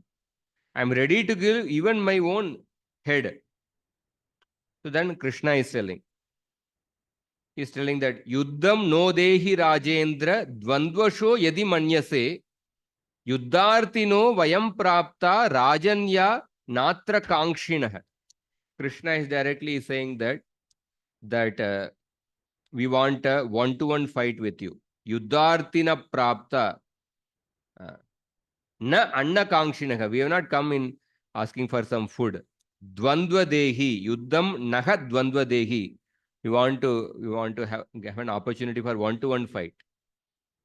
So Asau, and then Krishna is openly telling, this is Vrikodara Bhima, this is Arjuna. and I am actually Krishna. So here we see, although they came in disguise, but Krishna is openly telling. Rupa Goswami also quotes this particular instance when he's explaining the 64 qualities of Krishna. The eighth quality he mentions is Satya Vakya. A person is called as a speaker of the truth whose words are never false. For that, one of the example he gives is how Krishna exhibited this quality here. Though disguising himself as a Brahmana, Krishna told the truth to Jarasandha. This is Brahma, this is Arjuna, and this is me. This is Krishna. So when Krishna told like this, Evam avedito raja jahasochaisma magadaha aha chamarshito manda yuddham tarhi dadamivaha. Jarasandha started laughing. He started Uchaisma Jahasa because he felt, oh, these people being afraid of me, they have come in the disguise of a Brahmana. Already they are fallen from the Kshatriya position. He started laughing. Then he says that if you are desiring the opportunity for Yuddha, then I will give you. Dadami vaha. Natvaya bhiruna yodsye yudi viklava chetasa maturam swapurim tyaktva samudram sharanam gata. So out of the three, he has to choose one. First, he is rejecting, saying, oh, this Krishna, he ran away from me when I attacked him. And then he was hiding in the Samudra. Like that, Krishna, he is rejecting Krishna. In psychology also, there is something called as fundamental attribution error. Fundamental attribution error means sometimes we make a mistake, but we justify the mistake by giving a situational explanation. A situational explanation is given when we do a mistake. And then when somebody else does a mistake, we give a personality-based explanation instead of a situational explanation. Oh, this person is always like that. But then when we do a mistake, see, I did that mistake in that particular situation. So when we do mistake, we give situational based explanation. When somebody else does the mistake, we give personality based explanation. So that is called as a fundamental attribution error. Jarasandha, he got defeated 17 times thoroughly. But then what he thought, time was not on my side. So that is why he got defeated. He gave a situational based explanation instead of accepting that I am inferior to Krishna. And then 18th time Krishna ran from the battle, and then he is giving a personality based explanation. Oh, this Krishna is a coward. Maturam swapurim tyaktva samudram sharanam gatah. He left his Mathura and then he took shelter of Samudra. He is a coward person. So this is in psychology, it is called as fundamental attribution error. So many demons in the Bhagavatam, you will see that they have this. Once Prabhupada mentioned in some conversation, I don't have the quotation, but I heard somebody quoting, like all the characters in the Bhagavatam, when you study the different psychologies of the different characters in the Bhagavatam, from that, whatever psychology people study, all those things we can also find in the different characters in the Bhagavatam, some aspects of the psychology. So Jarasandha is exhibiting, and then Ayam tu vayasa tulyo nati satvo name samaha Arjuno na bhaved yodha bhimas tulya balo mama. Arjuna is, from the point of view of age, he is actually equal to me. But Ati Sattva na, but he is not extremely powerful. Ati Sattva name samaha. He is not equal to me in the strength. So therefore, although he is equal to me in age, but he is not equal to me in strength. Therefore, I will not choose him. Yodha na bhaved. Bhimaha mama tulya balaha. So I will choose Bhima only because he is equal to me in strength. So just a few, this one I'll just go through maybe another 5-6 minutes. So ityuktva Bhimasenaya pradaya mahatim gadam dvitiyam swayamadaya nirjagamam purad bahihi. So in this way, he chose Bhima, and then they started fighting with, he started fighting with Bhima. So we see that there's a description of the fight. He selects Bhima, gives him a club, and he also takes he gives Bhima a big club, but he himself takes a small club because of the pride. So we see Tatah Virau Same Kale Itaretarau Samyuktau Ranadurmadau Raja Kalyabhyam Gadabhyam Jagnatuhu. He gives a big club to Bhima and he takes a small club. And then there is a description of the fight, 34th to 38th shloka, how they fought with each other. So I will not read those shlokas. And that gives a description of the power of their bodies, and then how the weapons would get freshed. And then both of them started fighting with their mushti. And then 39th shloka, Tayorevam praharatoho samashiksha balaujasoho nirvishesham abud yuddham akshina javayor nripa. 39th, you can read. 39th.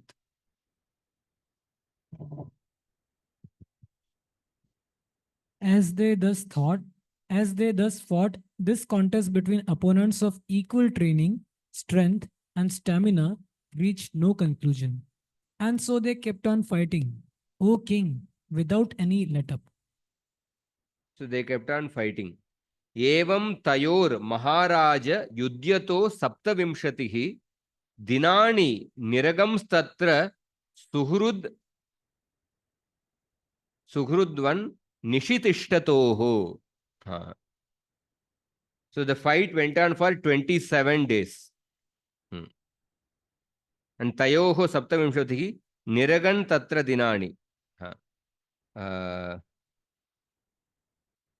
So during the daytime they would be fighting, but yudhyatoho nishi suhrudvat. But in the night time, they would be behaving with each other like a friend.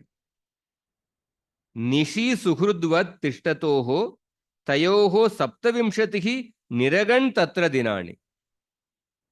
So you see that there is a culture, Kshatriya culture in fighting. The night time they were behaving like friends.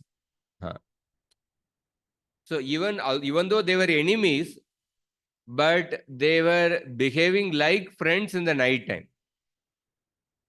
So sometimes in the modern culture, the friends, they exhibit their friendship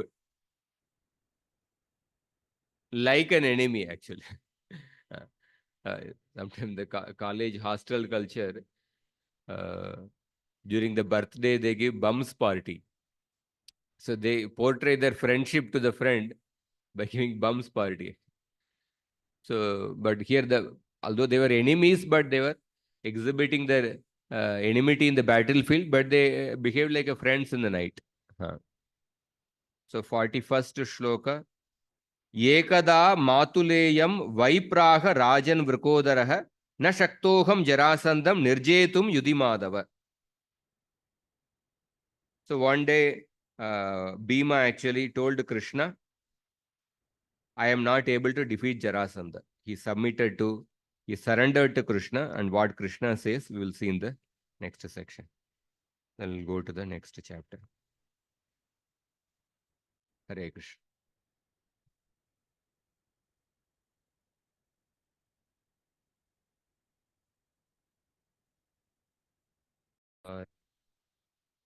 Bhakta Vrinda. Hare Krishna, Krishna Krishna, Hare Hare, Hare Rama, Rama Rama, Hare Hare. Hare Krishna, Hare Krishna. 41st shloka, 72nd chapter.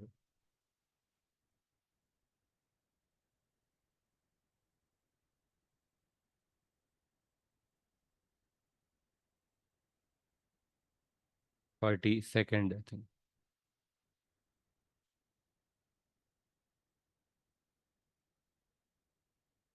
एक minute.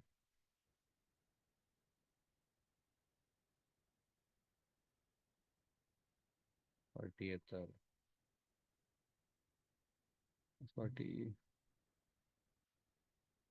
विशेष एवं दिनानि निरस्त. Okay, I'm seeing the different.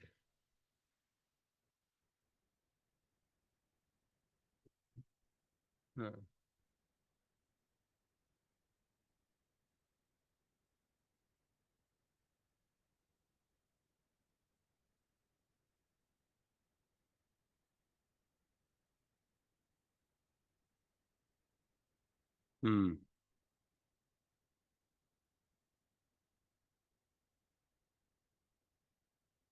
So, Bhima, for 27 days the fight continued. But when at last Bhima surrendered to Lord Krishna, 40th shloka.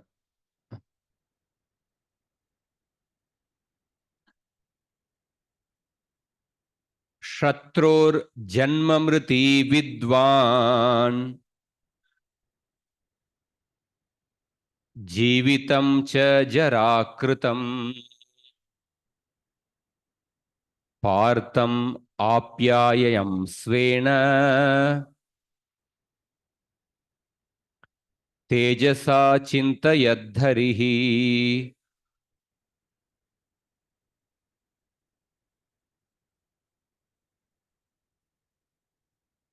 Jarasanda's birth and death, and also how he had been given life by the demoness Jara. Considering all this, Lord Krishna imparted his special power to Bhima. This book, it is not there only.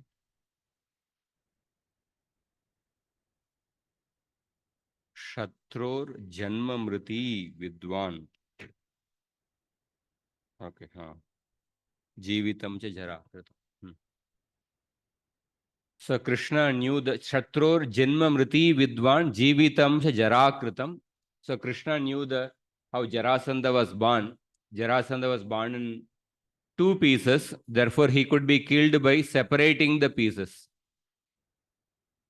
Krishna also knew that the witch named Jara had given Jarasandha life by joining the 2 pieces.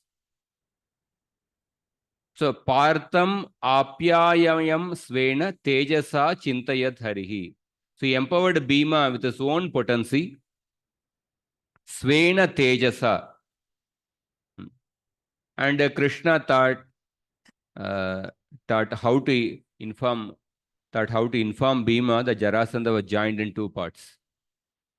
So then Krishna is indicating Tejasa, Svena Tejasana Chintayat Harihi. Then in the next shloka, Sanchintayari Vadopayam Bhimasyamoga Darshanaha Darshayamasa Vitapam Patayan Iva Samyaya. Having determined how to kill the enemy, that Lord of infallible vision made a sign to Bhima by tearing in half a small branch of a tree.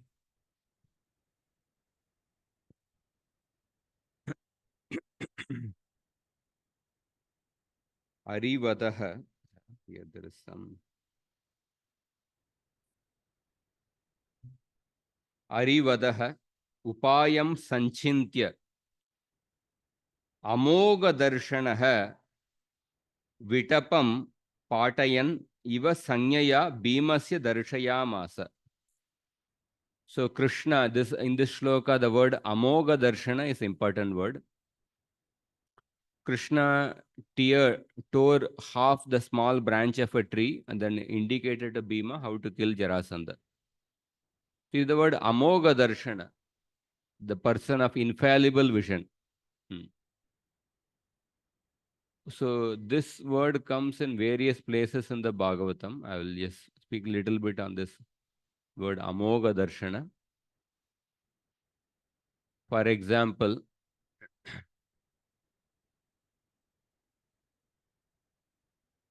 amoga darshana comes in the case of when Brahmaji was performing austerities. Divyam sahasrabdam amoga darshano jita nilatma vijito bayendriyah atapyatasma kila lokatapanam tapastapiyam stapatam samahitah. The Brahma, who is the best among the meditators, having fruitful vision, amoga darshanah, concentrated his mind, controlling his pranas, performed a meditation which would manifest all the planets for 1,000 celestial years. In relation to Brahma, the word amoga darshana is used. Narada Muni glorifies Vyasadeva as Ato Mahabhaga Bhavan Amoga Drik Shuchishrava Satyarato Dritavratah Urukramasya Kilabandha Muktaye Samadhinanu Smaratat Vicheshtitam. He glorifies Vyasadeva, you are a person of infallible vision. Therefore, you meditate on the pastimes of the Lord and describe the pastimes of the Lord. And the word Amoga Darshana is also used to describe Narada Muni in the 6th canto, 6.5.32, where Narada Muni is described as Amoga Darshana. That means one whose merciful glance never goes in vain, or one whose glance is all auspicious. Whomever Narada Muni glances upon, such a person definitely becomes a devotee like that. And Yadu Kumaras, when they went to the Prabhasa Kshetra, when they went to they were addressing the sages. You are a person, all of you have a infallible vision, amoga darshana. What they spoke is true, but they were trying to make fun of the sages.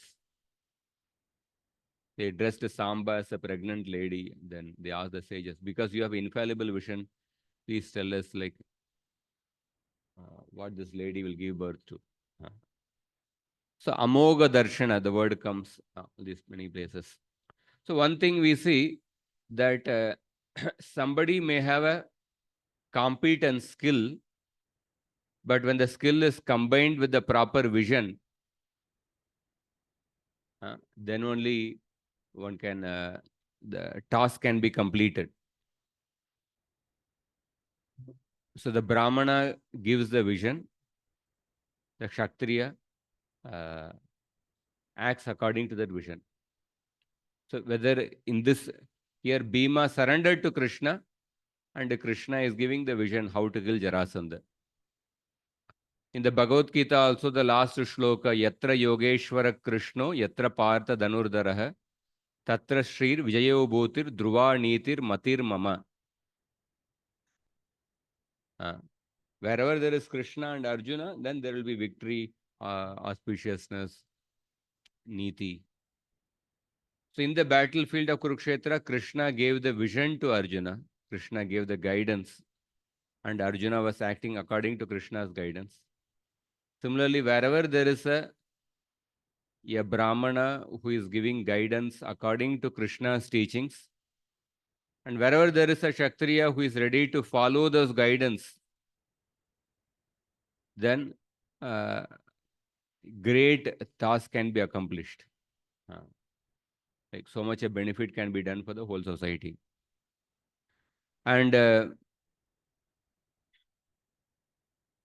so what Bhima could not accomplish in 27 days, he could accomplish just in few minutes or few moments under the guidance of Krishna. So oftentimes it's not simply putting our effort, you also have to know the weakness of the opponent. It's not simply exhibiting our Shakti, you have to know you have to apply you have to have the right strategy. The right yukti is also required. So Bhima exhibited his Shakti power for 27 days. He couldn't win Jarasandha.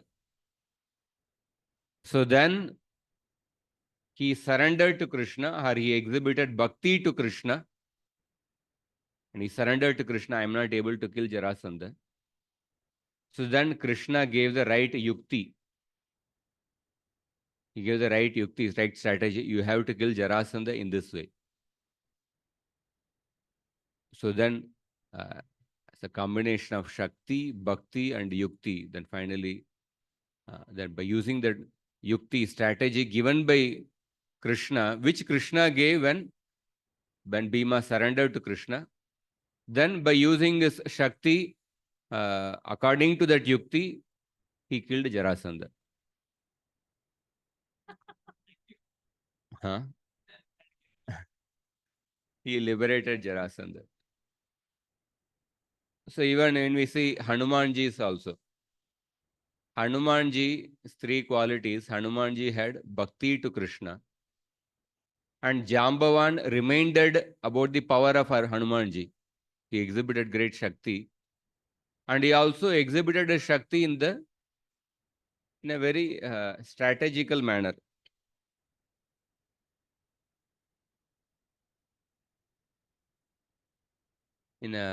Because he saw how to cause maximum he thought how to cause maximum damage to Lanka in a short time. So he used his intelligence and how to do maximum damage. So therefore, in our preaching also, definitely devotion, dependence on Krishna, that is the most important factor. And Krishna also given certain skills. We have to acquire the right skills, and we also have to know employ the right strategy. The audience whom we are preaching to, who is the opponent, what is the weakness, or how to convince the other person. We have to employ the right strategy. So, because these things, even the Ramanujacharya, in order to write a commentary on the Vedanta Sutra, although he is well read, but he still wanted to know what are the arguments of the Mayavad commentary. So therefore, he went all the way up to Kashmir to get the book on Bodhayana Vritti. Bodhayana Vritti. So because although you may have the right knowledge, but still exactly address those very arguments which are put forward by the opponent. You have to know the arguments of the opponent and then address them. So in this way, this word Amoga Darshana is very important.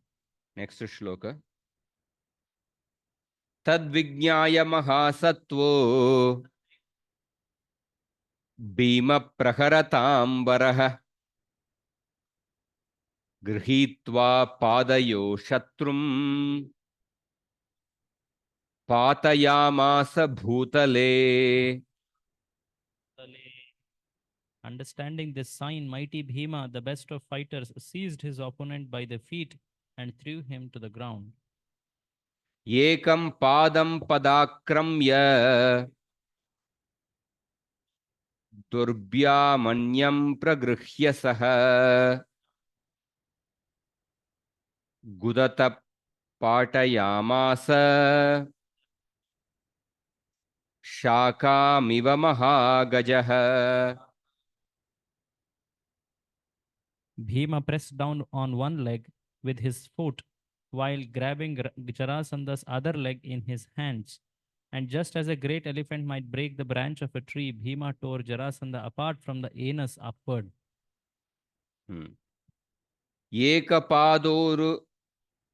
एकपादोरु वृषण कटिपृष्ठस्तनां सके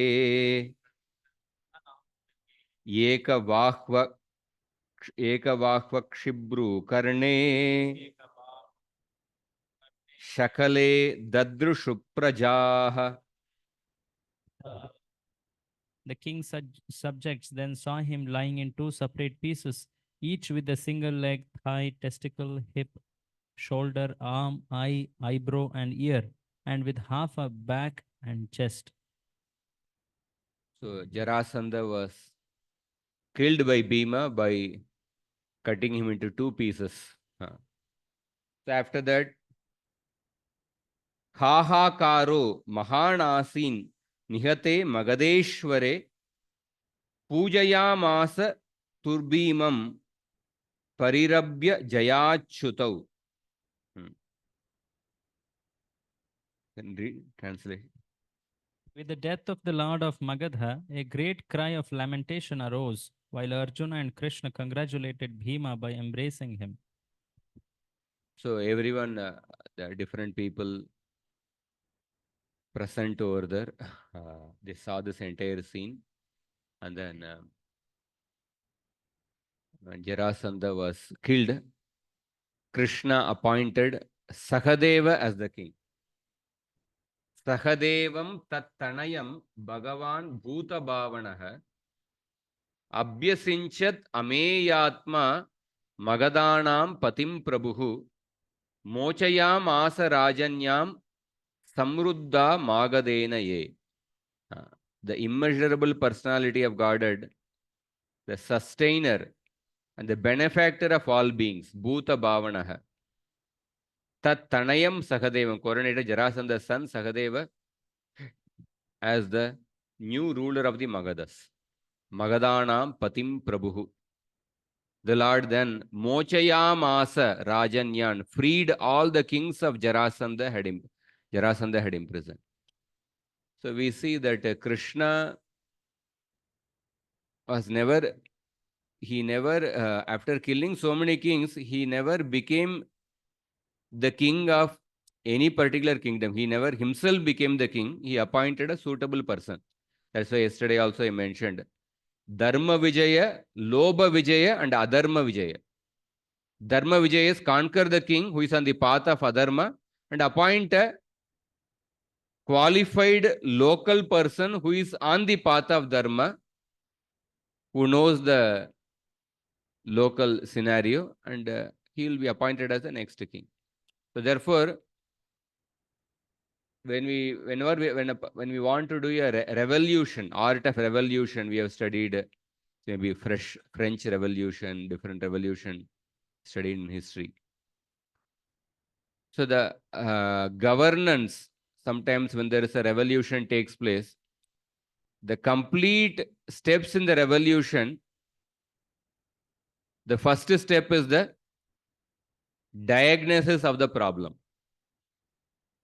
Okay, this government or this ruler is not ruling the kingdom properly. Diagnosis.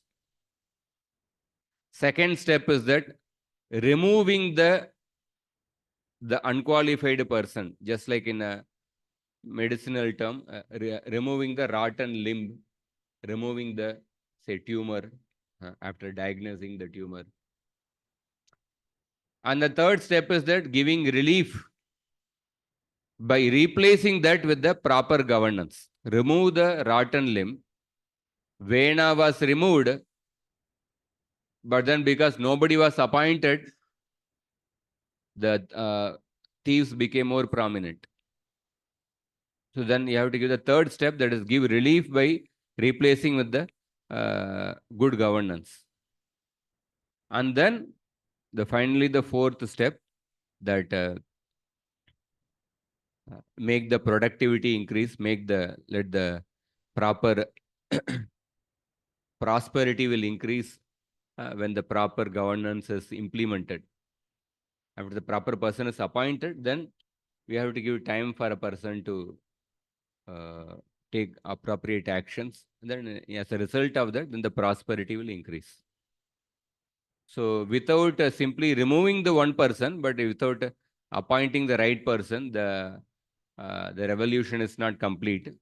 So Jarasandha was removed and the Sahadeva was appointed. We'll go to the next chapter.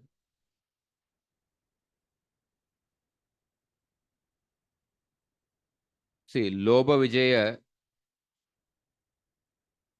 after conquering the king, you appoint a foreign person who is not aware of the local culture to rule the kingdom. Say, suppose in India, for example, Sonia Gandhi becoming the prime minister, like that. So some foreign person who is not, somebody, some foreign person. So Lobha Vijaya. So then Adharma Vijaya is even more worse. You don't allow the local culture to exist at all. Wipe off the entire local culture.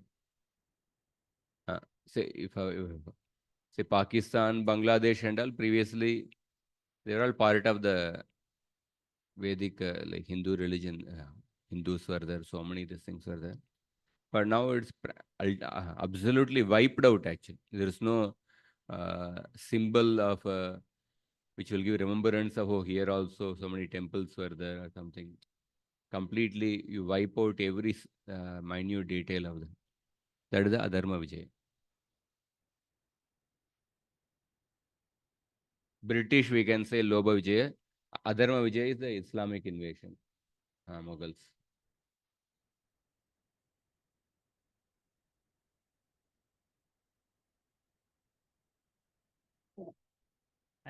This shloka, Krishna says, yad yad dharma glani. And this, it's more of what I have heard is it's more of social unrest, and Krishna appears. So there he doesn't say the time of his appearance as schedules or like that. But whenever dharma becomes glani, so of course we see that there are specific times described in the sense of in Kali Yuga, it's told that the dharma becomes so fallen. By that principle, don't we see Krishna appearing to establish dharma? Because in other ages, he did appear to establish dharma, but in Kali Yuga, it's told that it's Triyogi only, means he is not in Kali Yuga appearing at all. So how do we understand this principle of? Yeah. Some places Prabhupada also mentioned when it becomes completely unmanageable. Dharmasya glani, the dharma glani is there in Kali Yuga, becomes extremely unmanageable. That time Krishna appears. And in Kali Yuga, Krishna has appeared as the holy name and as the Srimad Bhagavatam. The more we propagate Srimad Bhagavatam holy name,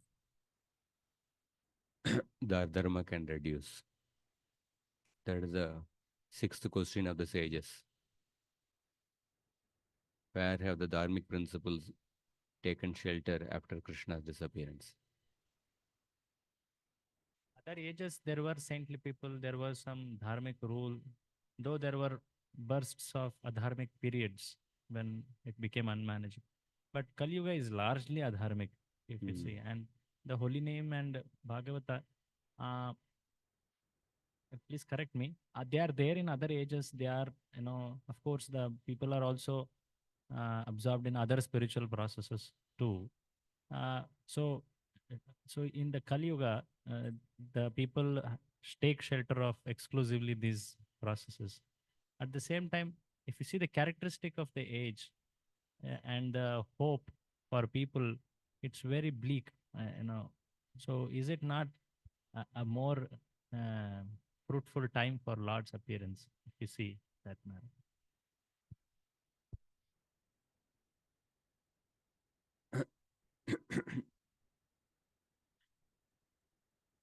See, like oftentimes we think in terms of Lord has to appear, but many things are within our hand also to manage. The Shakti is given by Krishna. Oftentimes people in Kali Yuga, lot of demons are there, but they are not as powerful as the previous age demons. Hiranyakashipu, Hiranyaksha, few demons were there previously, but they were extremely powerful. Here, many demons are there, but they are not as powerful as the previous demon. And secondly, many things are more than the adharmic people doing. Many times the dharmic people becoming inactive, that leads to more problem than the adharmic people becoming active actually. So in Kali Yuga, suppose Lord appears when even the dharmic people are absolutely helpless, when they cannot do anything at all. At that time he appears.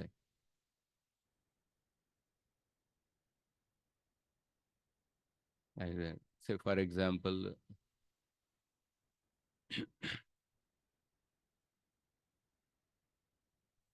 oftentimes we, even the people who have some sense of dharma, we choose to make certain decisions, and that eventually increases adharma, whether knowingly or unknowingly. So Krishna in Kali Yuga also Lord appears as Kalki Avatar at the end of Kalki Avatar, the end of Kali Yuga.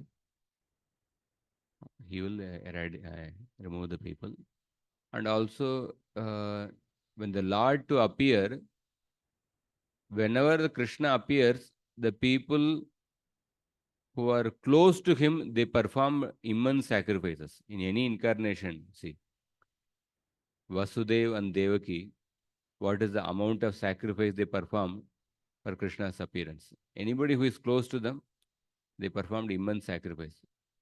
So we may desire that, okay, Krishna should appear, but how many people are willing to perform huge sacrifice for the appearance of Krishna? Advaita Acharya, Haridas Thakur, they performed immense sacrifice for the appearance of Chaitanya Mahaprabhu.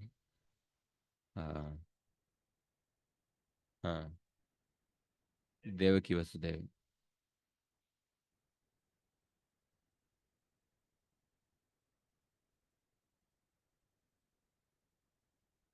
Okay, we'll go to the next chapter, 37.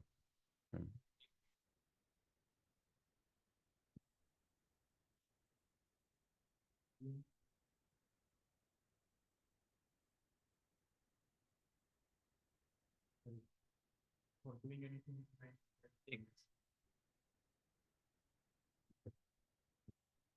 Three things are required: that Shakti, Yukti, and Bhakti. So in practically, when then these things are important, that I understood. But then how we should invest in these three things practically?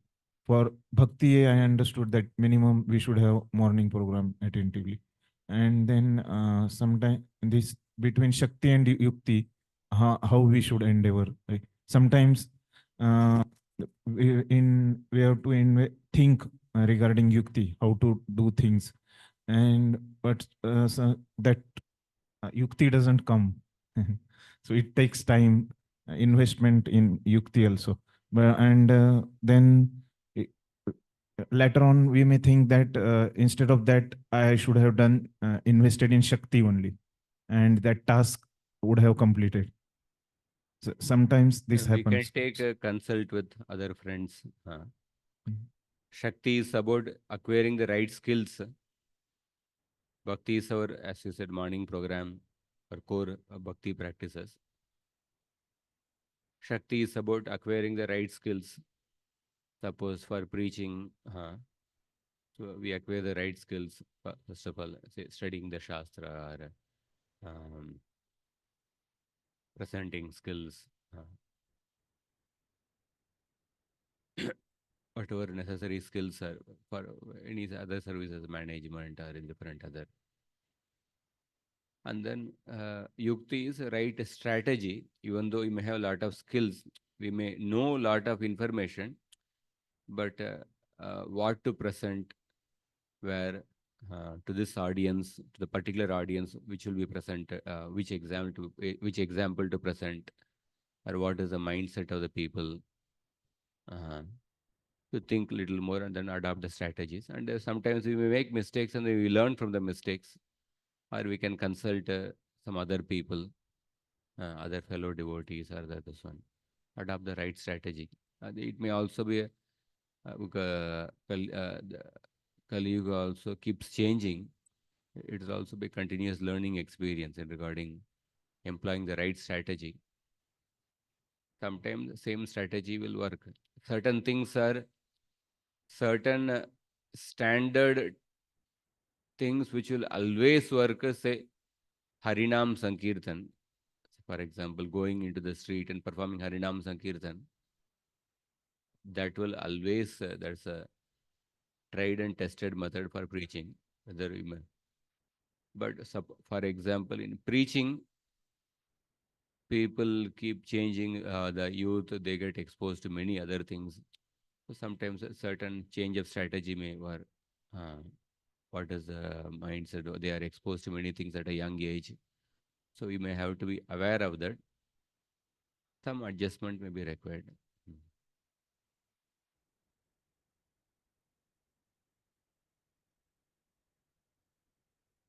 Okay. 73rd chapter. So in this chapter, how Krishna released the prayers offered by the kings who were released from the captive of Jarasandha. That is the main chapter. And then how Krishna, Arjuna, and Bhima, they returned back to Indraprastha. That is the main content of this chapter. Shri Shuka Uvacha Ayute Dveshatanyushtau Ashtau Leelaya Yudi Nirjitaha Te Nirgata Giridronyam Malina Malavasasaha.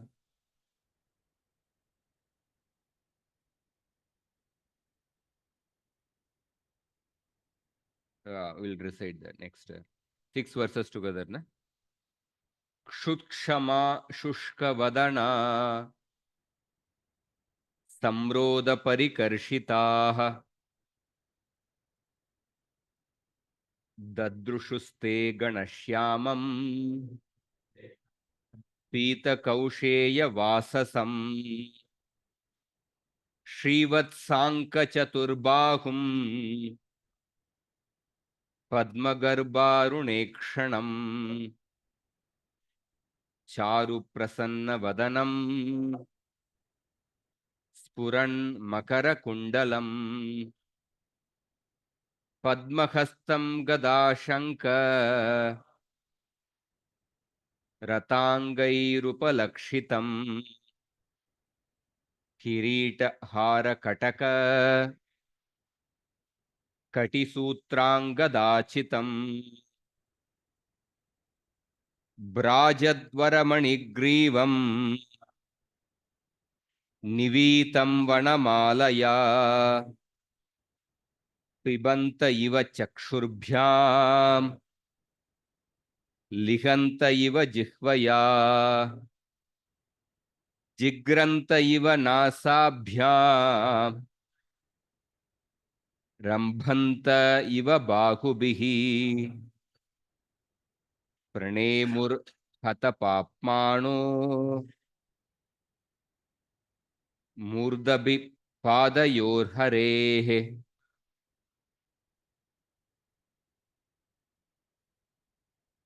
Shukdev Goswami said, Jarasandha had defeated 20,800 kings in combat and thrown them into prison.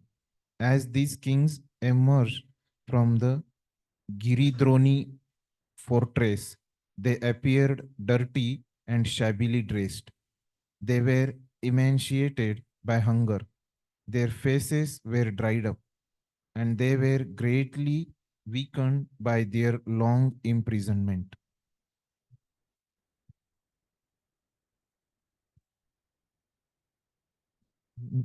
The kings then beheld the Lord before them. His complexion was dark blue, like the color of a cloud, and he wore a yellow silk garment. He was distinguished by the Srivatsa mark on his chest.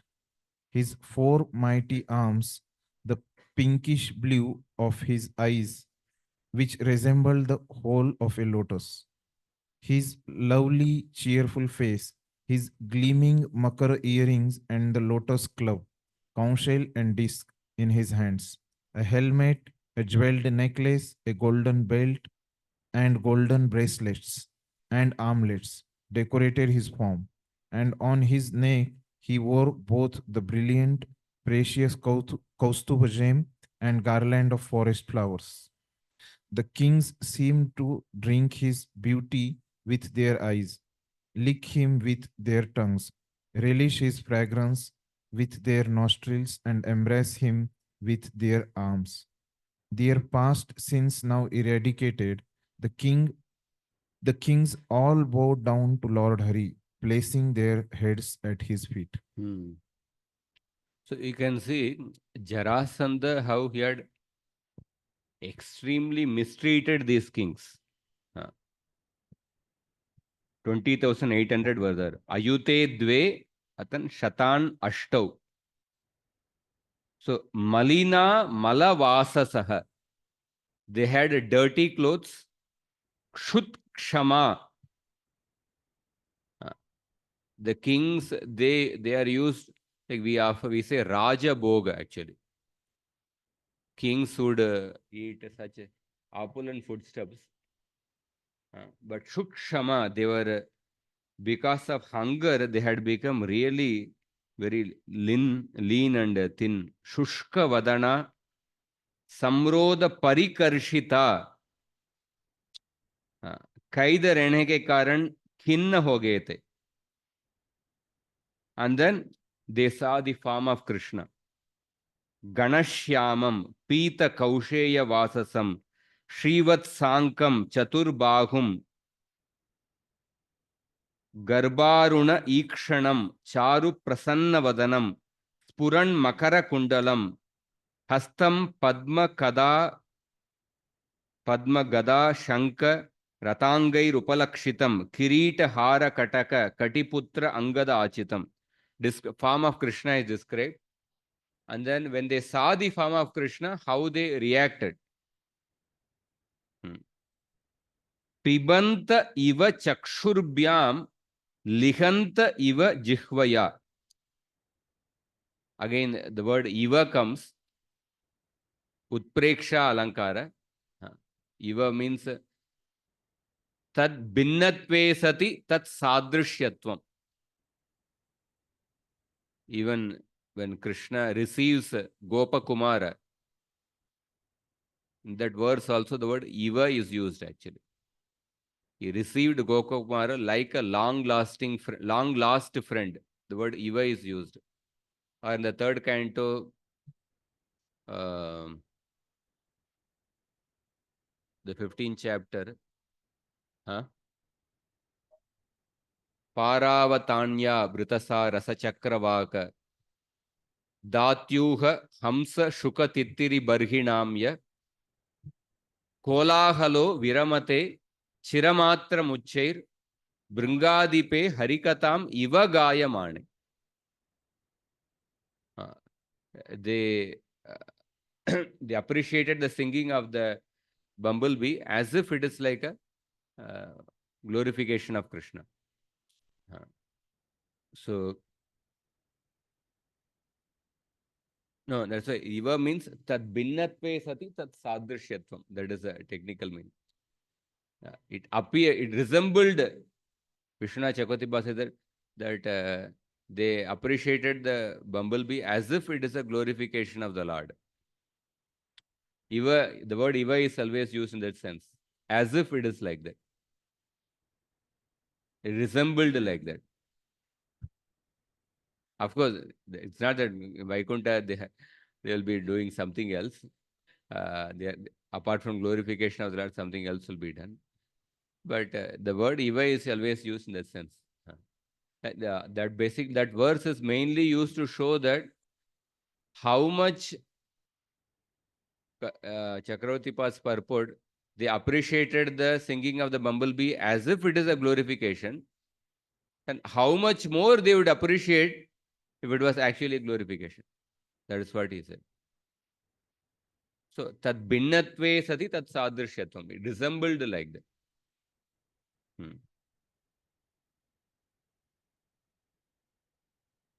So, pibanta iva chakshurbyam lihanta iva jihvaya. Yeah. And then they offered obeisances to Krishna. And then, seventh shloka. Krishna sandarshanakhrada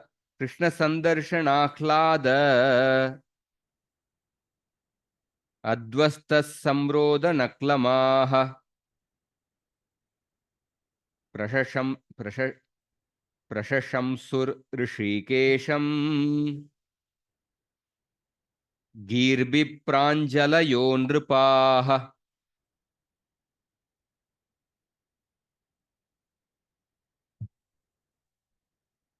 The ecstasy of beholding Lord Krishna, having dispelled the weariness of their imprisonment, the king stood with joined palms and offered words of praise to that supreme master of the senses. Prapanna artihara avyaya. No, that's the next one. Krishna sandarshana akhlada samrodana klamaha dvasta nripaha pranjalayah girbihi rishikesham prashashamsuhu. Because all their distress had been removed by Krishna, with the folded hands, they started offering prayers to Krishna. So 32nd quality of Krishna mentioned by Rupa Goswami is called as Karuna.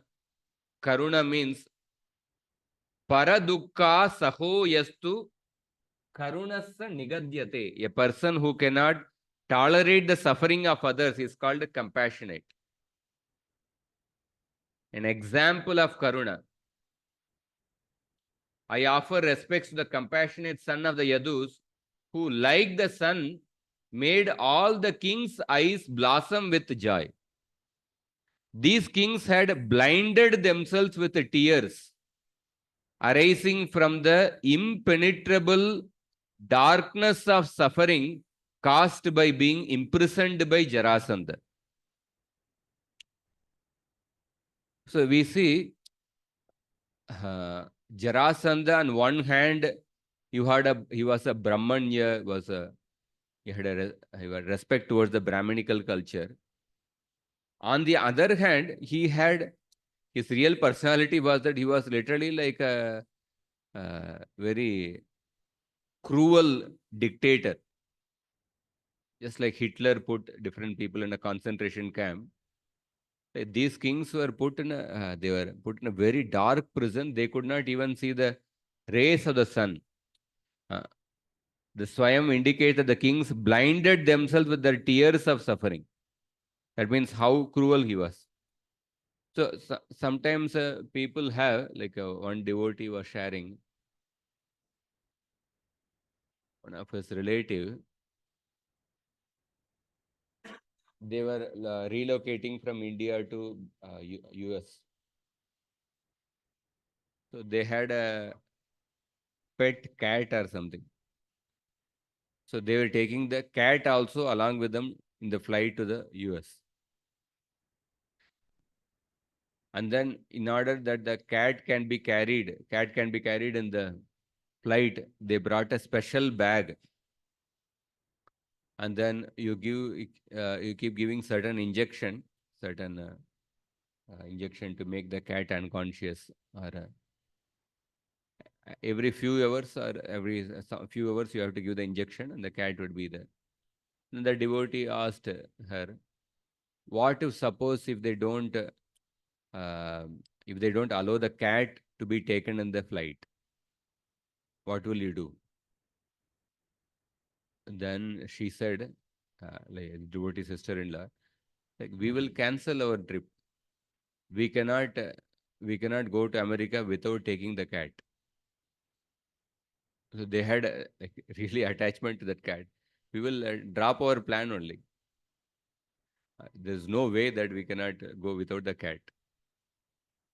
So on one hand, there is a deep affection towards the cat, but on the other hand, at least one meal a day, minimum one meal a day, they cannot eat without a meat actually. So he was saying that how there is the same personality, they don't see the connection. Oh, this meat is also coming away because of killing some animal. At the same time, they have affection to.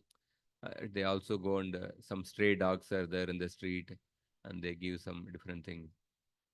So sometimes one doesn't see the. On one side, there is some aspect of personality is the Jarasandha is Brahmanya, but on another side, he had really put these kings like putting in a concentration camp. That is his real personal. That is his true personality. Brahmanya to get the blessings of the Brahmanas is ultimately to become the unrivaled emperor. So these prayers of the kings, they are very profound prayers. We'll go through this, the main section of this chapter. Namaste Deva Devesha Prapannarti Haravyaya Prapannan Pahina Krishna Nirvinnan Gora Samsrite.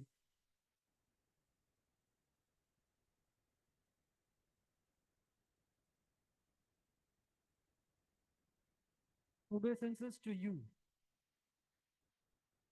The king said, "Obeisances to you, O Lord of the ruling demigods, O destroyer of your surrendered devotees' distress. Since we have surrendered to you, O inexhaustible Krishna, please save us from this terrible material life, which has made us so despondent." So these kings who are held captive, they are also mentioned by Rupa Goswami in Bhakti Rasamrita Sindhu in another section. So when Rupa Goswami describes Dasya Rasa, he talks about 4 kinds of dasas of Krishna. Adhikrita Dasa. Adhikrita Dasa refers to the different devatas who are appointed by Krishna to render different services in the management of the universe. Second is Ashrita Dasa. And third is Parshada Dasa. And fourth is Anuga Dasa. Within Ashrita Dasa, there are 2 categories. One is Sharanagata and 3 categories. Sharanagata, Jnanichari and Seva Nishta. Sharanagata, Jnanichari and Seva Nishta. And in the category of Sharanagata, so these kings who were held captive by Jarasandha, they were mentioned as an example. So Sharanagata, just give me 1 minute. I will give the exact definition of it. Nectar of devotion.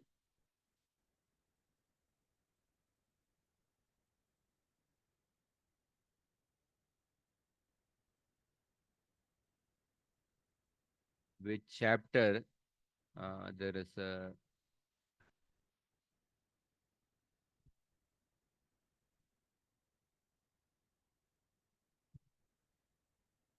okay, I came to the exact chapter. See, Adhikrita Dasa, I mentioned appointed servants. The Devatas come into the category. Ashrita Dasa means devotees under Krishna's protection. They are Ashrita Dasa. Within that, the first category, Sharanagata, those who take shelter of Lord's protection due to fear of material existence. That is Sharanagata.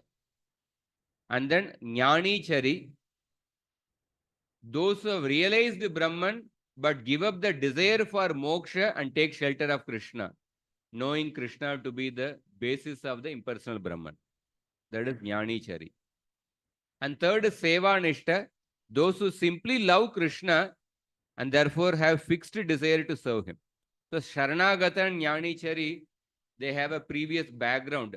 Sharanagata, they were previously really suffering, and then at the certain point, they take shelter of Krishna. Jnani Chari, previously they were fixed in Brahman realization, and then they took shelter of Krishna. Therefore, Sharanagata, for example, those who take shelter out of fear, a Sharanagata servant is afraid of material existence and is convinced that Lord can protect him. There are two examples Rupa Goswami gives. First is the Kaliya serpent. In Kaliya serpent, when he was afraid of his imminent death, then he surrendered to the Lord. The second example is from Aparada Bhanjana. Aparada Bhanjana. The second prayer he gives is from Aparada Bhanjana. In that only, there's a famous shloka. Kamadinam Katina Katida. What's the full line?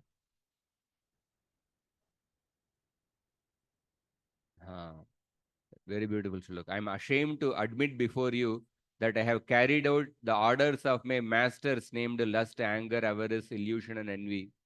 Sometimes I have carried out their orders in a way most abominable, in a most abominable way. But despite serving them faithfully, they are not satisfied, nor are they kind enough to give me relief from their service. They are not even ashamed of taking service from me in that way. My dear Lord, O King of Yadu dynasty, now I have come to my senses. I am therefore taking shelter of your lotus feet. So, as a Sharanagata example, Kaliya, they are mentioned.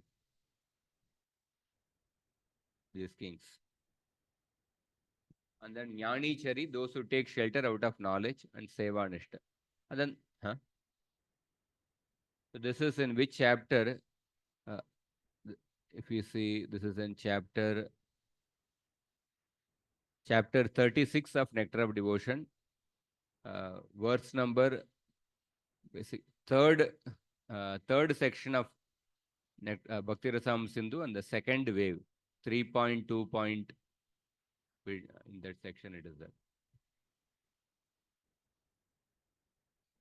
Okay. So therefore, if you see the first beginning shloka itself, these kings are saying that Prapanna Arti Hara, you are the person who actually removed our distress. That is how they are starting. Nirvinnanam naha prapannan gora samsmrutehe pahi. So this exactly fits the description of that Sharanagata. Next shloka.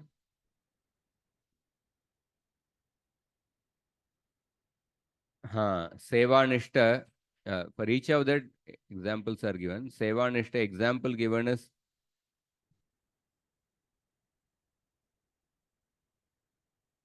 he gives us the principal Sevanishtas are Lord Shiva, Indra, Bakulashva, King Ikshvaku, Shrutadev, and Pundarika.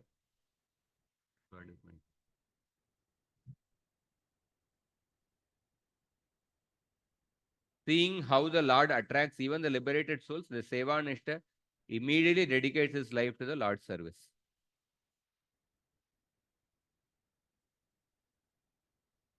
So this, for Jnani Chari, the sages of Naimisharanya, who gave up their impersonal realization by hearing knowledge about the glories of the Supreme Lord.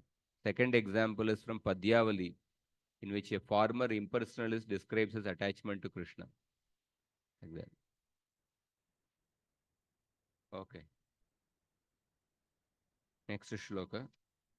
Nainam natanvasuyamo magadam madhusudana anugraho yad bhavato राज्ञाम राज्यच्युतिर्विभो.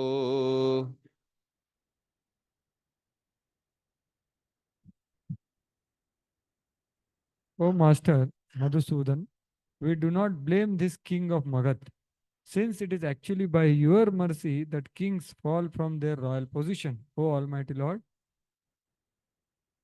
This is a very beautiful point. They are saying that, hey Madhusudana, yenam magadam anvasuyamaha na. We are not finding fault with Jarasandha. So this is a very profound statement. Bhavataha anugrahaha yat ragyam rajyachutihi. This is your mercy that because of your mercy only we fell from our position. So when they are really exhibiting the qualities of a Vaishnava, although Jarasandha had tortured them, but they are not blaming Jarasandha. They are saying that it is because of our own karma. It is your mercy that you gave the punishment to us. So when we see here, oftentimes, usually a conditioned soul becomes absorbed in blaming the immediate cause. And then our whole absorption is just how to take revenge against the immediate cause. And we don't we don't think about the remote cause and the ultimate cause. But here in these prayers of the kings, they accept the remote cause. It is because of our own mistakes. They take responsibility for their suffering on their own. So only when you come to the point of accepting the remote cause, it is because of my karma I am suffering, then we can actually understand the ultimate cause and take shelter of Krishna. For example, even in the Gajendra, he was trying to come out of the crocodile's clutches for a long time. Then after putting a long effort for 100 years, then at a certain point, he came to the conclusion, it's because of my own karma, I'm suffering. The Bhagavatam, it is there. And then at that time, he got the remembrance, oh, I have to take shelter of Krishna. Only he can actually relieve me. So even this verse, Tattenu Kampam Susamikshamaano Bunjana Evatma Kritam Vipakam Hridvag Vapurbir Vidadan Namaste Jivetayo Mukti Padesa Dayabak. So that shloka also speaks about the remote cause and the ultimate cause. A devotee accepts that Tattenu Kampam Susamikshamaano Bunjana Eva Atma Kritam Vipakam. Whatever I had done, I am suffering because of that. But still Krishna as a kind token, he has given a small portion. But I am responsible for it. And then the ultimate cause of our karma is forgetfulness of Krishna. Therefore, Hridvag Vapurbir Vidadan Namaste. Addressing the ultimate causes, taking shelter of devotional service. And then by that, a person becomes qualified to attain Vaikuntha. So, in the Srimad Bhagavatam, there are so many examples where the devotees, when they went through suffering, they addressed the remote cause and the ultimate cause, whether it is Parishit Maharaj or Chitraketu Maharaj or Narada Muni, all these examples, or Avanti Brahmana.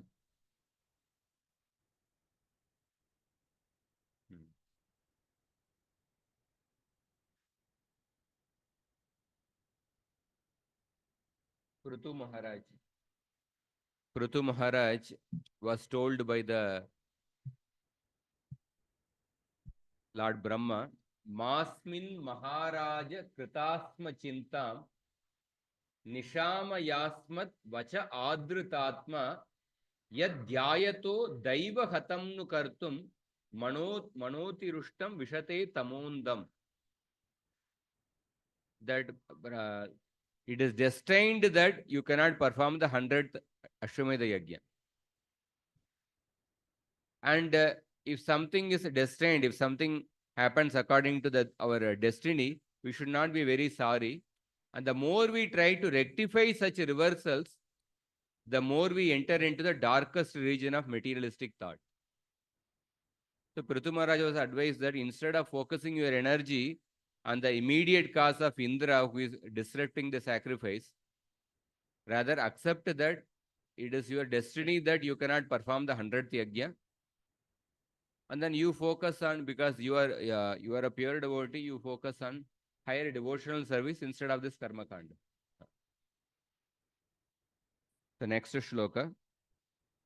Rajaishwaryamadonnaddo nashreyo vindate nripaha tvanmaya mohito nitya manyate sampadochala. Manyate Sambado Chala. Infatuated with his opulence and ruling power, a king loses all self-restraint and cannot obtain his true welfare. Thus, bewildered by your illusory energy, he imagines his temporary assets to be permanent. So they are saying that how the Rajya Aishwarya Mada Unnaddo, because of intoxication, the kingdom and the Aishwarya, na Shreyo Vindate Nripa, he cannot see his true welfare. Twan Maya Mohito Anitya Manyate Sampadoch Achala. He considers his temporary assets to be permanent. Anitya to be Achala. So in 3 shlokas, kings prove how losing a kingdom is due to the mercy of Krishna. With unrestrained pride in his wealth and power, the king thinks his temporary wealth to be permanent.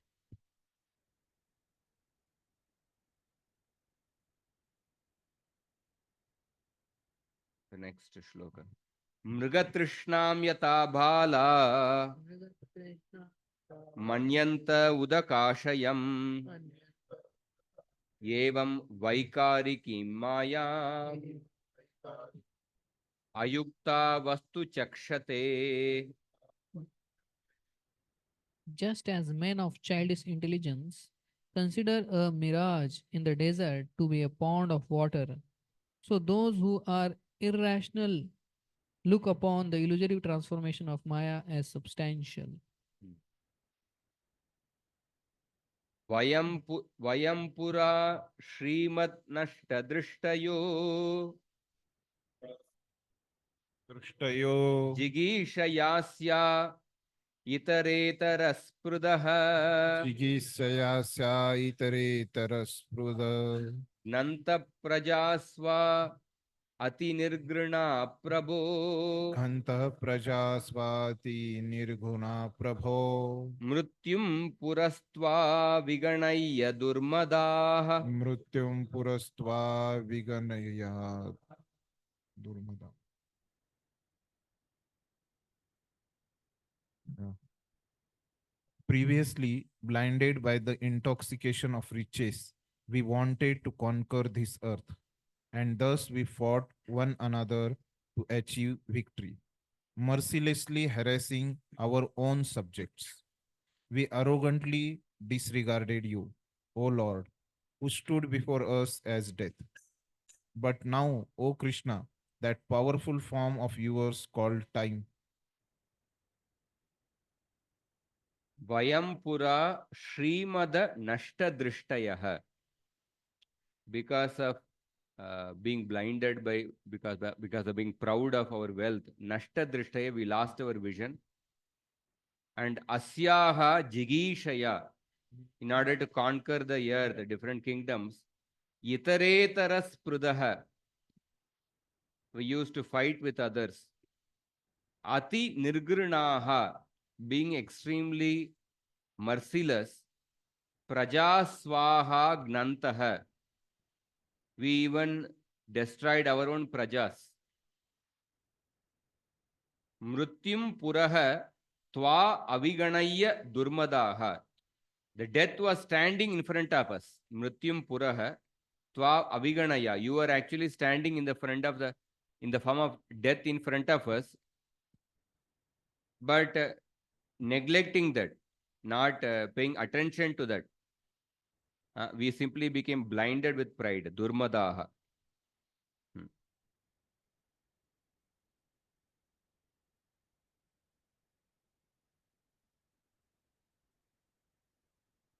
Tayeva Krishnadya Gabira Ramhasa Duranta Viryena Vichalita Shriyaha Kalena Tanva Bhavatonu Kampaya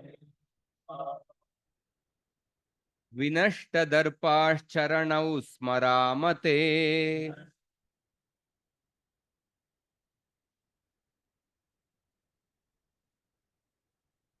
But now, O Krishna, that powerful form of yours called time, moving mysteriously and irresistibly, has deprived us of our opulences. Now that you have mercifully destroyed our pride, we beg simply to remember your lotus feet. So now they are saying that, please give us your mercy so that we will always remember your lotus feet. We realize that losing our kingdoms was all due to your mercy. And then next shloka, very important shloka and purport.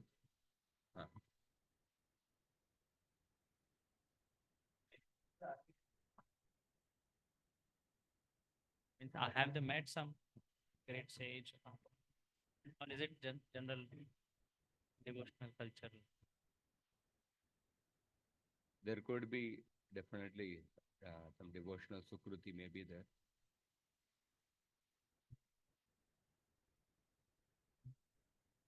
I've not gone through Jiva Goswami's purport or something is there. There may be some devotional sukruti may be there. To get darshan of Krishna, Yeah. not easy. Even King Nriga, he had exposure to bhakti previously, but he considered the glories of bhakti to be exaggeration. Therefore, he put his effort in karma kanda. So King Nriga is an example of a person who committed an offense of considering the glories of bhakti to be exaggeration. That one of the offenses. Jiva Goswami is giving that example. So he had some exposure to. Volume come on. Hare Krishna. So King Nriga was given as an example of a person who considered the glories of bhakti to be exaggeration. So he had some exposure to bhakti, but he considered the glories of bhakti to be exaggeration. So therefore he committed an offense. That's also one of the reason for getting the lizard's body.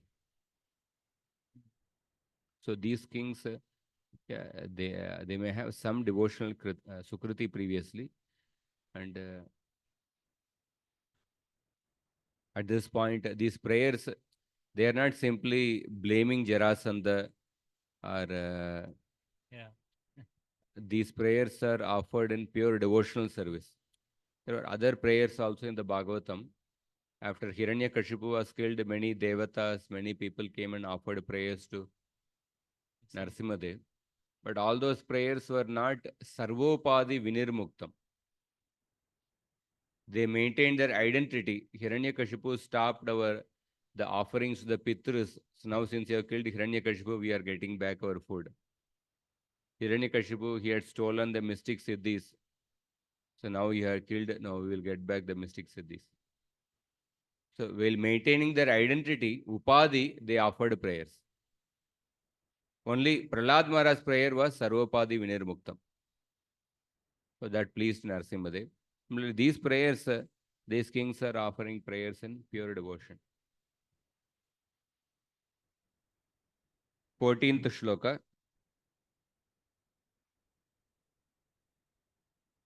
King Nriga in Bhakti Sandarbha. Means this is a case only of mercy, like that.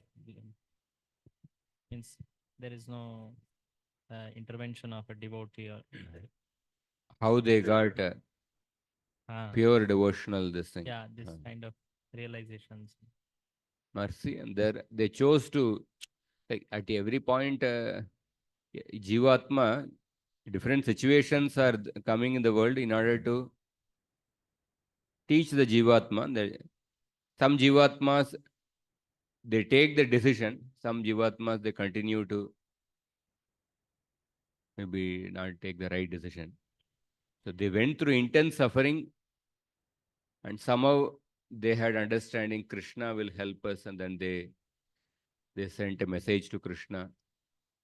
And finally, when Krishna helped, now they are offering prayers not by blaming Jarasandha, they are more speaking about the remote cause. It is because they are talking about their faults. We were blinded with pride. And then Jarasandha's mistake was there, but more than that, they were talking about their mistakes. We were blinded with pride, therefore uh, we forgot you, and then we were simply committing violence and whatever. Your mercy that you removed us from our position. So at this point, they really they did a thorough introspection and they choose to offer these prayers. Thank Hare Krishna. This is not directly connected to our discussion, but you are telling about the Pitri's prayers. You are telling so. Because this Pitri Paksha was there, many people ask this question about who goes to Pitri Loka and how long they stay there, because whole life they offer the Shraddha. For how long we have to offer, and who exactly go to the Pitri Loka? So these two questions they ask and we don't have any answer. So if you can. Yeah.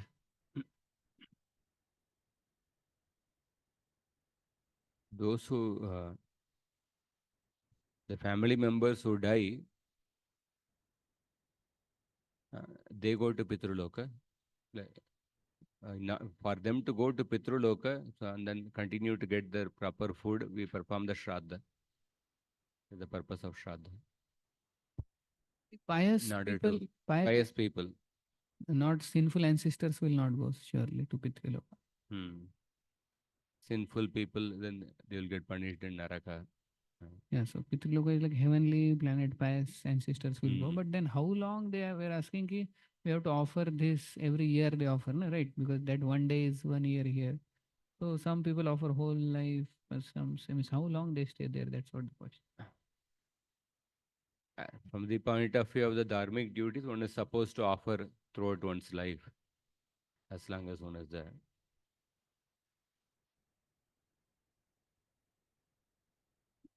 To the dead, say, forefathers, the father, one is supposed to offer as long as one is alive. When the Shraddhas are, when they stop receiving the Shraddha Bhojana, then they fall from the Pitraloka and take birth among the, sometimes it is said that they take birth among the previous family members.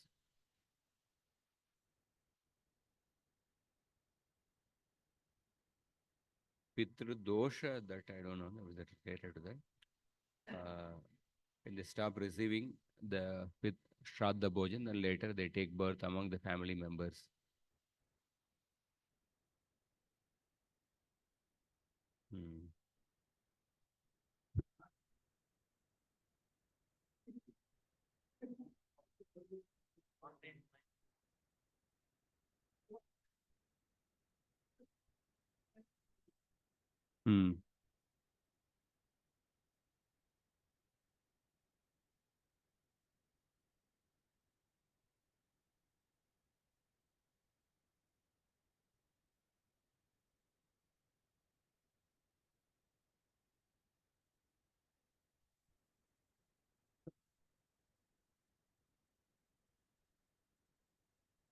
From the bhakti point of view, Devarshi Bhutapta Nrinam Pitrinam Na Kinkaro Naim Rinicha Rajan. It's a direct, a very clear pramana from the Shastra.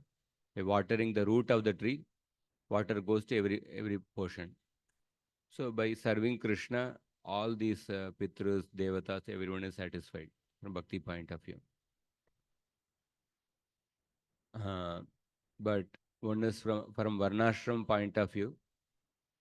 For any civilized human being, he is supposed to repay the debt towards the forefathers, the Devatas, Rishis.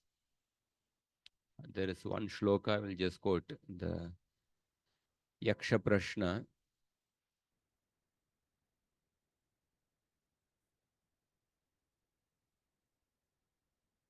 So in the Yaksha Prashna, there is one interesting shloka. Indriyartan Anubhavan Buddhiman Loka Pujitah Sammatas Sarvabhutanam Uchvasan Kona Jivatihi. Who is that person whose senses are working perfectly? And he is extremely intelligent, Buddhiman. Loka Pujitah, respected by the world. Sammata Sarvabhutanam, accepted by all living entities. Uchvasan, he is breathing nicely. But ko na jivati, but is considered to be dead. All the previous words are opposite. He is considered to be dead, but he is breathing nicely, his senses are working properly, he is respected by the whole world, accepted by all living beings, intelligent, but still is considered to be dead. Who is that person? So Yudhishthira Maharaj answers that Devata Atiti Mrityanam Pitrinam Atmanashchayah Na Nirvapati Panchanam Uchvasanna Sa Jivati. One who does not propitiate by offerings the Devatas, guests, dependents, Pitris, and one's own self. These five, one who does not do these five duties, although that such a person is breathing, he does not live. He is considered to be a living dead person. So, from the Bhagavatam point of view, when you are watering the root of the tree, it definitely reaches the Pitris. There is no doubt about it. But when a person is living in this world, suppose a person is practicing Uttama Bhakti, he has faith in Uttama Bhakti, but still when a person is living in this world, he should set an example for the common people of performing the Varnashram duties. So Krishna says in the Bhagavad Gita, 3rd chapter, if I fail to perform the duties, others will follow that. So therefore, yes, one is supposed to also perform the Varnashram duties responsibly. One can perform the Shraddha in a Krishna conscious manner. Shraddha can be performed various ways, elaborate way, most elaborate way, less elaborate way, and a more simplistic way. Most elaborate way is to perform the Homa and then call different Brahmanas and cook elaborately. The most elaborate way, there's a Vedic way, and that way it is performed. And the less elaborate way is that instead of performing the Homa, you just do you feed the Brahmanas, and then through that you can perform. And then even more elaborate way is that you give raw rice and the grains to the Brahmanas, and then that is done even in a short time. In that way, these are the three methods given in the Shastra how to perform the Shraddha. So, Advaita Acharya also, we see in the Chaitanya Charitamrita, he performed the Shraddha. He gave the highest position to Haridas Thakur, and then he fed Haridas Thakur first. Then the Shraddha is performed by Haridas Thakur, the Advaita Acharya, Chaitanya Mahaprabhu. So, as a Varnashram duty, when you are serving Krishna, there is no need to perform Shraddha. But because we are living as part of the society. So a devotee is also supposed to perform the responsibilities of the Varna and Ashram. So we can perform in a way according to our capacity in the best possible way.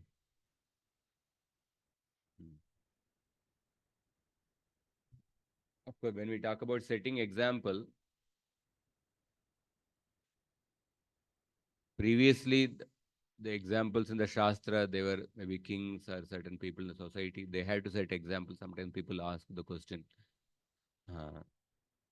So is it that, but it's not that nobody is watching me, whom I am setting example for. So a valid question, because most of the people, we are all common people. It's not that we are being watched. But still, for the family, the next generation, for the children, you are setting example of respecting the Pitrus who have given certain culture. Seeing them, how we can see how they, Krishna helped me through the Pitrus. We can do it in a Krishna conscious manner. We can invite maybe Grihastha Brahmanas, Brahman initiated Grihastha devotees, and then feed prasadam. That's also a Vaishnava way only. The Brahmanas are fed, seeing them as the representatives of the Pitrus, and then we feed them. So if a devotee performs, he can even invite the Brahman initiated Grihastha devotees to the home and then feed prasadam, have some satsang, kirtan.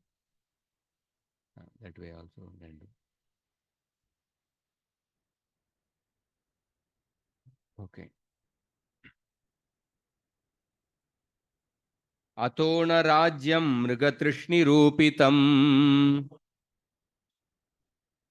देहेन शश्वत्पततारुजाम्बुवा देहेन शश्वत्पततामृजाम्भुवा उपासितव्यं स्पृहयामहे विभो उपासितव्यं स्पृहयामहे विभो क्रियाफलं प्रेत्य च कर्णरोचनम् क्रियाफलं प्रेत्य च कर्णरोचनम्. Never again will we hanker for a mirage-like kingdom, a kingdom that must be slavishly served by this mortal body, which is simply a source of disease and suffering, and which is declining at every moment. Nor, O Almighty Lord, will we hanker to enjoy the heavenly fruits of pious work in the next life, since the promise of such rewards is simply an empty enticement for the ears. So they are saying that never again will we hanker for the kingdom or position in this world or in the heavenly planets. So these prayers are very profound prayers. The kings are saying that henceforth we no longer desire a beautiful kingdom which is desired by men under the spell of illusion. These kingdoms have to be served by the body, which itself can be destroyed at any moment, and which is the home of disease. Such kingdoms only give sorrow. Moreover, one who has acquired a kingdom is obliged to perform Ashwamedha yajnas and other costly sacrifices. Neither do we desire to attain Swargaloka, which only sounds pleasurable to the ears. Because of the continuous competition in heaven, like here on the earth, there is no happiness there either. Tamna samadhi shopayam yena te charanabjayoho smritir yata na viramedapi api na viramed api samsaratamiha.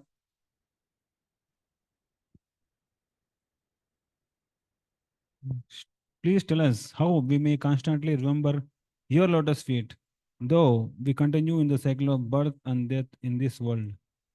So here, after the previous shloka, when they said that we don't desire even the heaven, we don't desire another kingdom. So Krishna said that just take the boon of Sayujya Mukti. Then they are saying, no, no. Please teach us the exact method that we can understand and execute, by which we will never forget your lotus feet.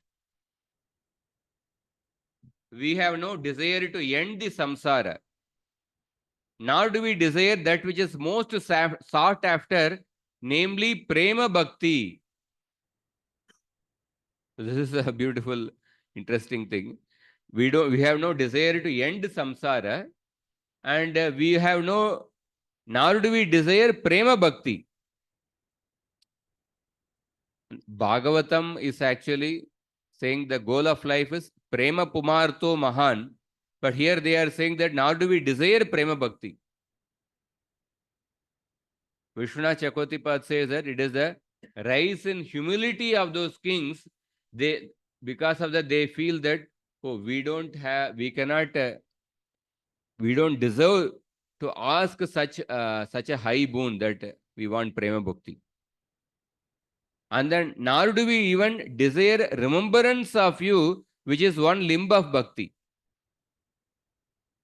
We only desire the means for such remembrance. We only desire the means for such remembrance. That means they are saying that please teach us the method by which we can perform, and then so that we can remember. So sometimes we a devotee wants a shortcut, or he doesn't want to work hard. So just give us prema, or just give us, or we may ask for a highest boon, thinking that we may deserve it or something. But here the kings, because of the humility, they are saying that we don't desire prema bhakti, rather we desire the please teach us the means by which we can get smaranam, we can remember you.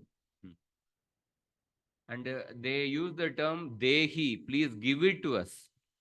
They do not use the term dehi, but rather they say samadisha, please instruct us, which shows clearly the highest degree of qualities like humility, sense control, and freedom from material desire, which are all necessary qualifications for bhakti.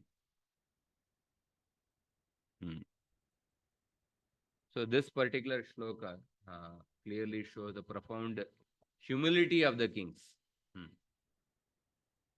For example, Vritrasura also, in his last prayer, like he offered the prayers Ajata Paksha, Iva Mataram Kaga, Stanyam Yata Vatsatara Kshudartha. So after those prayers, the last prayer, he says that Mamottama Shloka Janeshu Sakyam Samsara Chakre Brahmatasva Karmabhi Twan Mayayatma Majadara Gehesh Asakta Chittasya Nanata Bhuyat.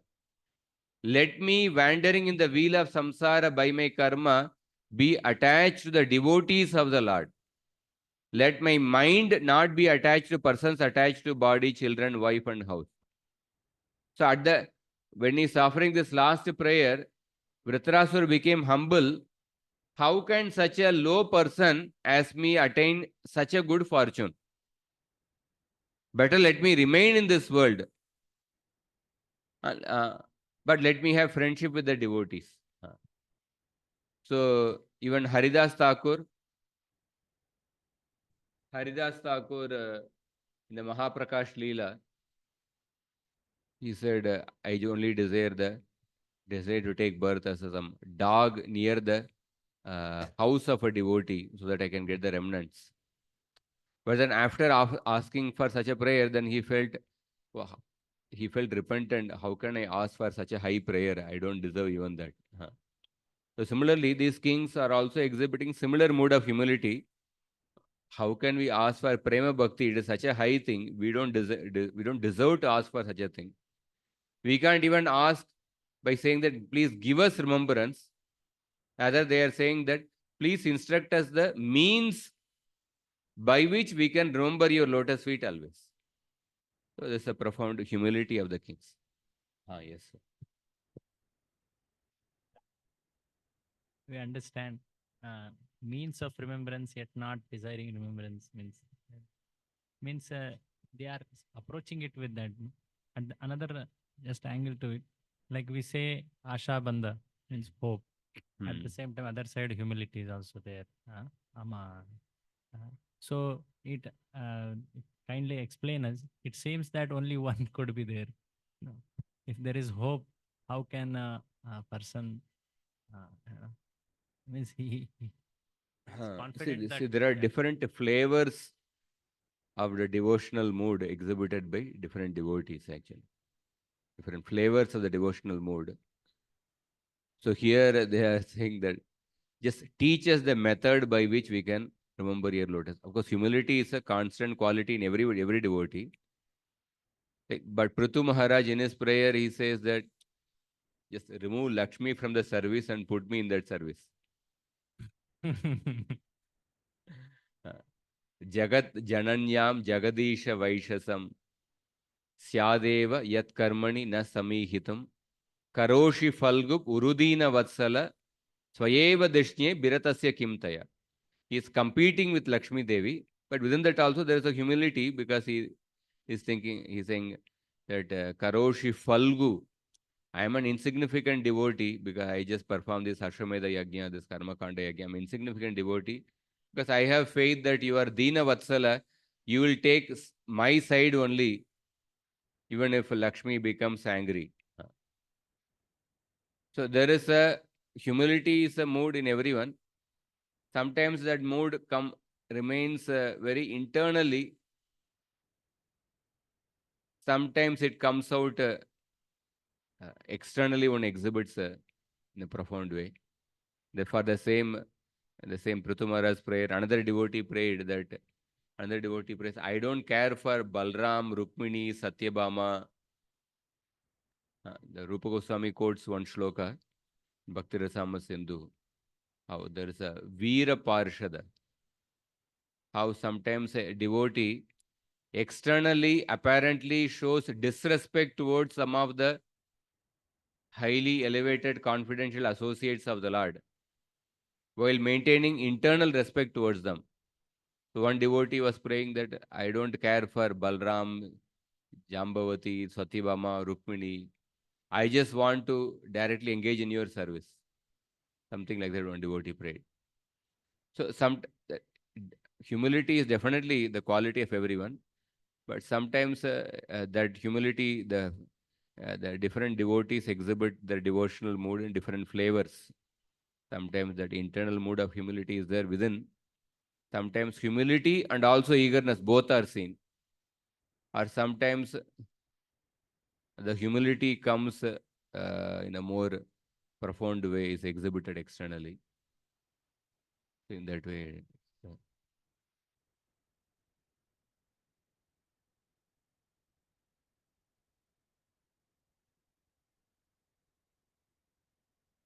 Yeah, we can.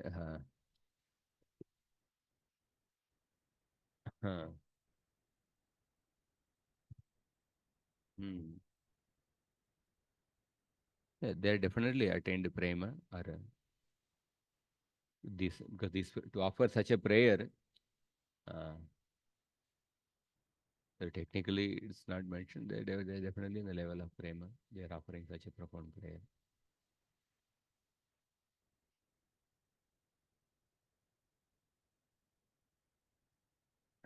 Okay. So generally, sometimes when people, they don't want to perform the hard work, but they want the result of the hard work.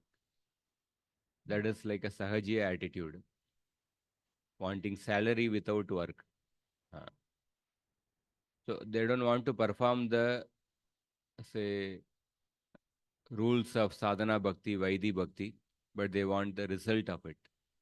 That's a sahajiya tendency. But here these kings are saying that we don't want prema bhakti, we don't want remembrance of you, rather you teach us the method by which we can remember you. So they want to put the hard work. Next shloka. Krishnaya Vasudevaya Haraye Paramatmane Pranata Klesha Nashaya Govindaya Namo Namaha. Again and again we offer our obeisances unto Lord Krishna, Hari, the son of Vasudev. That Supreme Soul Govinda vanquishes the suffering of all who surrender to him. So the kings are performing Nama Sankirtana while requesting the Lord to mercifully teach them, even though they were unqualified. We offer respects to the Vasudev Krishna, the original personality of Godhead, who appeared from Vasudev out of compassion for all living entities, to Hari, who delivers even the demons from the suffering of the material world, to the Paramatma, who appears as the super soul for the devotees in Shantarasa, and as the source of supreme prema for the devotees in Dasya Rasa, to the destroyer of the miseries, Klesha Nashaya, which create obstacles to bhakti for the sadhaka bhaktas, and to Govinda. So each word has a particular meaning. Pranata means one who creates obstacles to bhakti, one who destroys the miseries which create obstacles to bhakti for the sadhaka bhaktas. Govinda means one who reaches out our senses, such as the eyes and ears and nose, in order to give nectar of his beauty. So they are performing Nama Sankirtan. Now in the next few shlokas, Krishna gives instructions to the kings. Samstuyamano Bhagavan Rajabir Mukta Bandhanaihi Tanaha Karunastata Sharanya Shlakshnaya Gira. So to these surrendered kings who offered nice prayers, Krishna, in a very sweet words, he spoke the following words. 18 to 23rd is the word spoken by Krishna. Adya Prabriti Vo Bhupa Mayyatmanyakileshware Sadrida Jayate Bhaktir Badama Shamsitam Tata. The Supreme Personality of Godhead said, "From now on, my dear kings, you will have a firm devotion to me, the Supreme Self and the Lord of all that be. I assure you this will come to pass just as you desire." So Krishna is addressing them as Bhupa. Since you revealed your true nature as my devotees in your statement, Tanna Samadhisho Payam, therefore you will nourish the entire earth by spreading upon it the nectar of the practice of bhakti. I promise that just as you desired, Ashamsitam, your devotion will become very fixed. I will instruct and you will understand, practice, and then attain firm remembrance of me. Prema Bhakti will gradually appear from such uninterrupted remembrance. At the present time, you will attain steadiness in practice and quickly attain the goal. So he is saying, at the present time, you will attain steadiness in the sadhana. And from today on, Adya Prabhriti, you will experience ever fresh spiritual realizations. Ever fresh spiritual realization. Adya Prabhriti Vo Bhupa Mayyatman Akileshwari. And then this is also very beautiful shloka. Dishtya Vyavasitam Bhupa Bhavantu Rita Bhashinaha Shri Aishwarya Madonnaham Pashya Unmadakam Rinam. Read. Fortunately, you have come to the proper conclusion, my dear kings, and what you have spoken is true. I can see that human beings' lack of self-restraint, which arises from their intoxication with opulence and power, simply leads to madness. So, Bhavantaha Ritabashinaha Vyavasitam. Whatever conclusion you have come, Dishtya, You have come to this conclusion because of great fortune. It's a great happy occasion you have come to this conclusion. Pashya Shriya Aishwarya Mada Unnaham Nrinam Unmadakam. People become maddened because of Shri Aishwarya. So Krishna is appreciating their conclusion. You are very fortunate to have the resolve that devotional service alone should be performed. Most worldly kings are mad after sense enjoyment and bound by Maya. From wealth comes the concept of power, and from Aishwarya comes intoxication. From intoxication comes bondage. Next shloka. Haihayo nahusho veno ravano narakopare Srimadad Brahmshita sthanad Deva Daitya Nareshwaraha. Haya, Nahusha, Vena, Ravan, Narak, and many other rulers of demigods, men and demons fell from their elevated positions because of infatuation with material opulence. Krishna gives many examples. Bhavanta etad vigyayam dehad yutpadyamantavat mam yajantodvarair praja dharmena rakshata. Understanding that this material body and everything connected with it have a beginning and end, worship me by Vedic sacrifices, and with clear intelligence protect your subjects in accordance with the principles of religion. So here he says that Bhavanta etad vigyaya. Understanding that Dehadi Utpadyam Antavad. All these are temporary, body and other things are temporary. Advaraihi Yuktaha Mam Yajantaha. Worship me by performing sacrifices. Prajaha Dharmena Rakshata.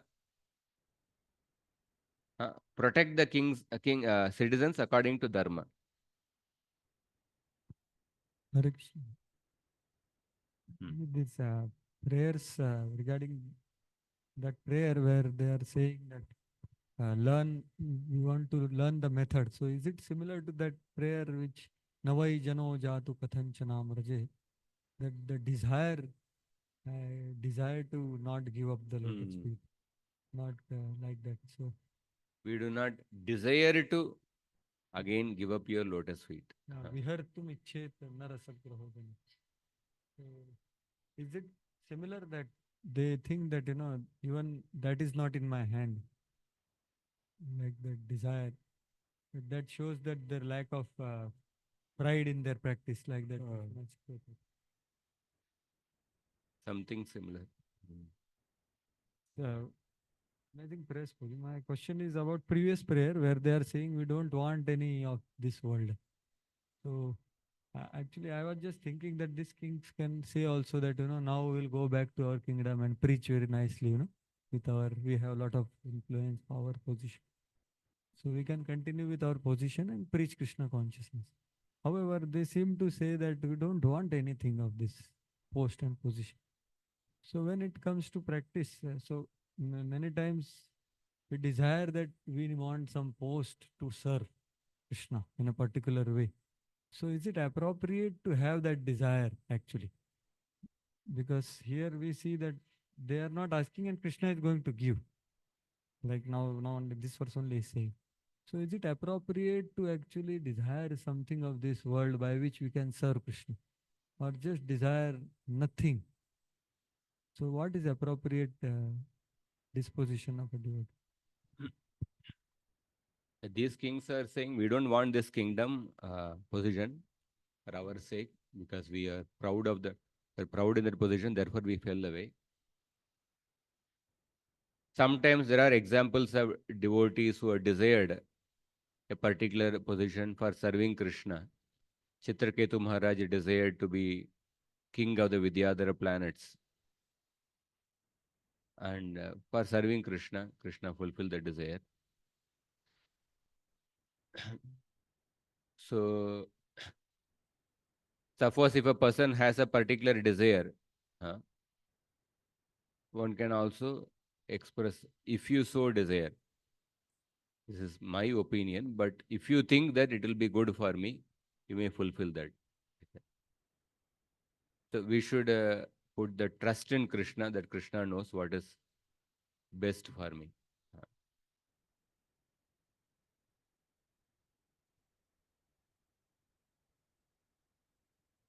So here, Prithu Maharaj's prayer, isn't that the safest? That whatever you think is best for me as a father to a child, please give me. And always then he ends up giving devotion, never forget me, you'll always remember. Twan mayayadda janayisha kandito yadanyadashasta ritatmano buddha yatacharet balahitam pitasvayam tatatvam evar hasina samihitam. Just like a father knows what is best for the child. So that complete trust in Krishna. So you may you may have a particular desire. One can express the desire, but also put more trust in Krishna's intelligence. We can add that. So these posts appear to Krishna is telling now that it makes a person intoxicated, and then everything else happens because of that. And we see that in that's a great challenge actually.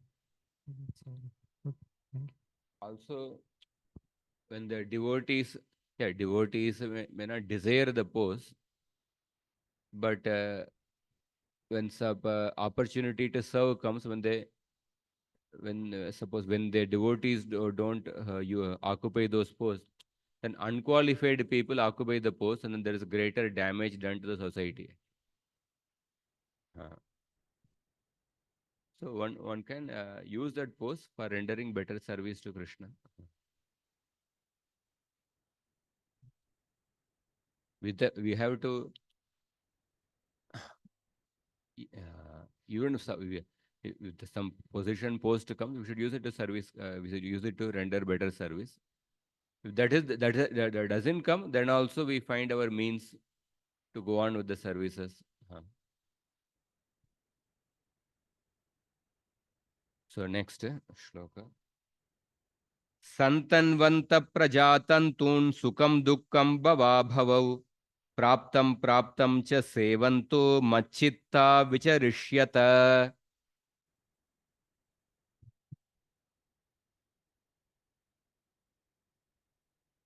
Life, begetting generations of progeny and encountering happiness and distress, birth and death, always keep your minds fixed on me.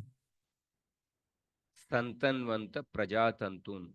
You should spend your time producing sons, prajatantun, and tolerating happiness and distress and encountering birth and death. At the same time, always keep your minds fixed on me. Praptam apraptam cha sevanto machitta vicharishyata. Udasinascha dehadavatma dritavratah maya veshya manasamyak mamante brahma yasyata. Be detached from the body and everything connected to it. Remaining self-satisfied, steadfastly keep your vows while concentrating your minds fully on me. In this way, you will ultimately attain me, the supreme absolute truth. Udasinascha dehadav. Being detached from the body, Atma Rama Dhritavrata, meaning self-satisfied, Atma Rama.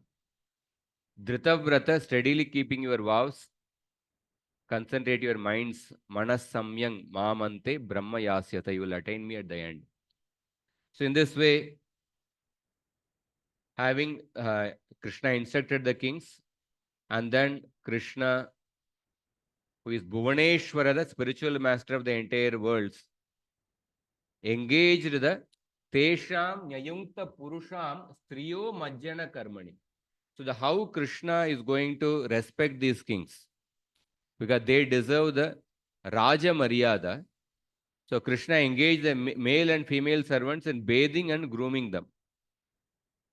So Krishna had Sahadeva honor them with offerings of clothing, jewelry, garlands, and sandalwood paste, exactly suitable for a king. Naradeva uchitair vastrair. Naradeva uchitair. Bojayitva varannena susnatan samalankritan bhogaischa vividair yuktam tambuladyair nripochitah. Krishna saw to it that they got excellent food, presented them with various items befitting the pleasure of kings, such as betel nut. So, te pujita mukundena rajano mrishta kundalaha virejur mochita kleshat pravrudante yatagrahaha. The kings were shining splendidly. Their earrings were gleaming, mrishta kundala. Just like moon and other celestial bodies shine brilliantly in the sky at the end of the rainy season. And then Ratan Sadashwan Aropya Mani Kanchana Bhushitan Prinaya Sundrutair Vakyai Swadeshan Pratyayapayat. They were seated in the proper chariots, and he sent them off to their own kingdoms. So, Tayevam Mochita Krichrat Krishnena Sumahatmana Yayustam Yeva Dhyayanta Kritanicha Jagatpate.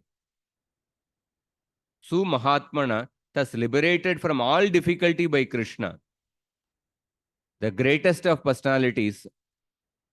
The kings departed as they went, they thought only of Krishna, the Lord of the universe, and of his wonderful deeds. Jagadu Prakritibhyaste Mahapurusha Cheshtitam Yatan Vashasad Bhagavam Stata Chakrur Atandrita. The kings told their ministers and other associates what Krishna had done. Then they diligently carried out the orders he had imparted to them. Yata Anvashasad Bhagavam Tata Chakrur. Yata Tata. Whatever Krishna told, Tata Chakrur Atandrita. Without any laziness, diligently they carried out. And then Jarasandam Gatayitva Bhimasenena Keshavaha Parthabhyam Samyutam Prayat Sakadevena Pujita. So Krishna accepted worship from Sakadeva and then departed with Bhima and Arjuna to Indraprastha. So when they arrived at Indraprastha, it was previously Kandava Prastha and then it was converted to Indraprastha. Gatvate Kandava Prastham Shankan Dadmuhu Jitarayah Harshayantasva Suhrudo Durhrudam Chasukavaha. The victorious heroes blew their conch shells, and that brought joy to the well-wishing friends. And all the residents of Indraprastha, they were very pleased to hear that sound. And then they understood that Jarasandha had been killed. And Yudhishthira Maharaj felt that his desires were now fulfilled. Last two shlokas. We'll recite this, last two shlokas. Abhivandyata Rajanam Bhimarjuna Janardanaha Sarvam Ashravayam Chakrur Atmana Yadanushtitam. Bhima, Arjuna, and Janardana offered their respects to the king and informed him fully about what they had done. Nishamya Dharma Rajastat Keshave Nanu Kampitam Anandashrukalam Munchan Premna Novacha Kinchana. Upon hearing their account of great favor Lord Keshava had mercifully shown him, King Dharmaraj shed tears of ecstasy. He felt such love that he could not say anything. So Yudhishthira Maharaj was stunned by hearing all these accounts. And we'll start the next chapter tomorrow.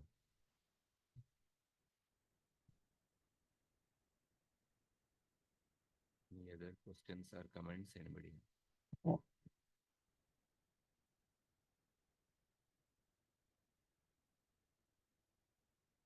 Duryodhana?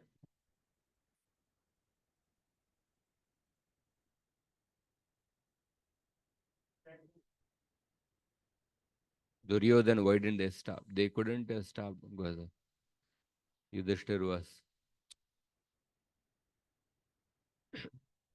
They were very powerful at that time. They also could understand it's not their time to fight battle also.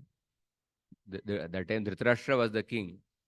To stop the sacrifice means Dhritarashtra should say that we don't accept you. And then they would have to fight with Yudhishthir. It would be openly known that they are envious of it, but they didn't want to stop it. And there is a, when you see, yeah, there is also very, very elaborate description in the Mahabharata when Duryodhana goes to Rajasuya sacrifice, and then he comes back from the Rajasuya sacrifice, and then Duryodhana was kept in charge of collecting the gifts actually. And he gives a list of gifts which Yudhishthira Maharaj received.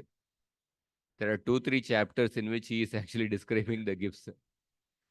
So Duryodhana's envy increased to a much greater degree after Rajasuya sacrifice. In the same Rajasuya sacrifice, Shishupal's envy also increased when Krishna was given the highest worship in the Agra Puja. So the Duryodhana didn't stop because stopping means you have to fight war against them. Brothers fighting against war, it will not be completely exposed that we are not against them.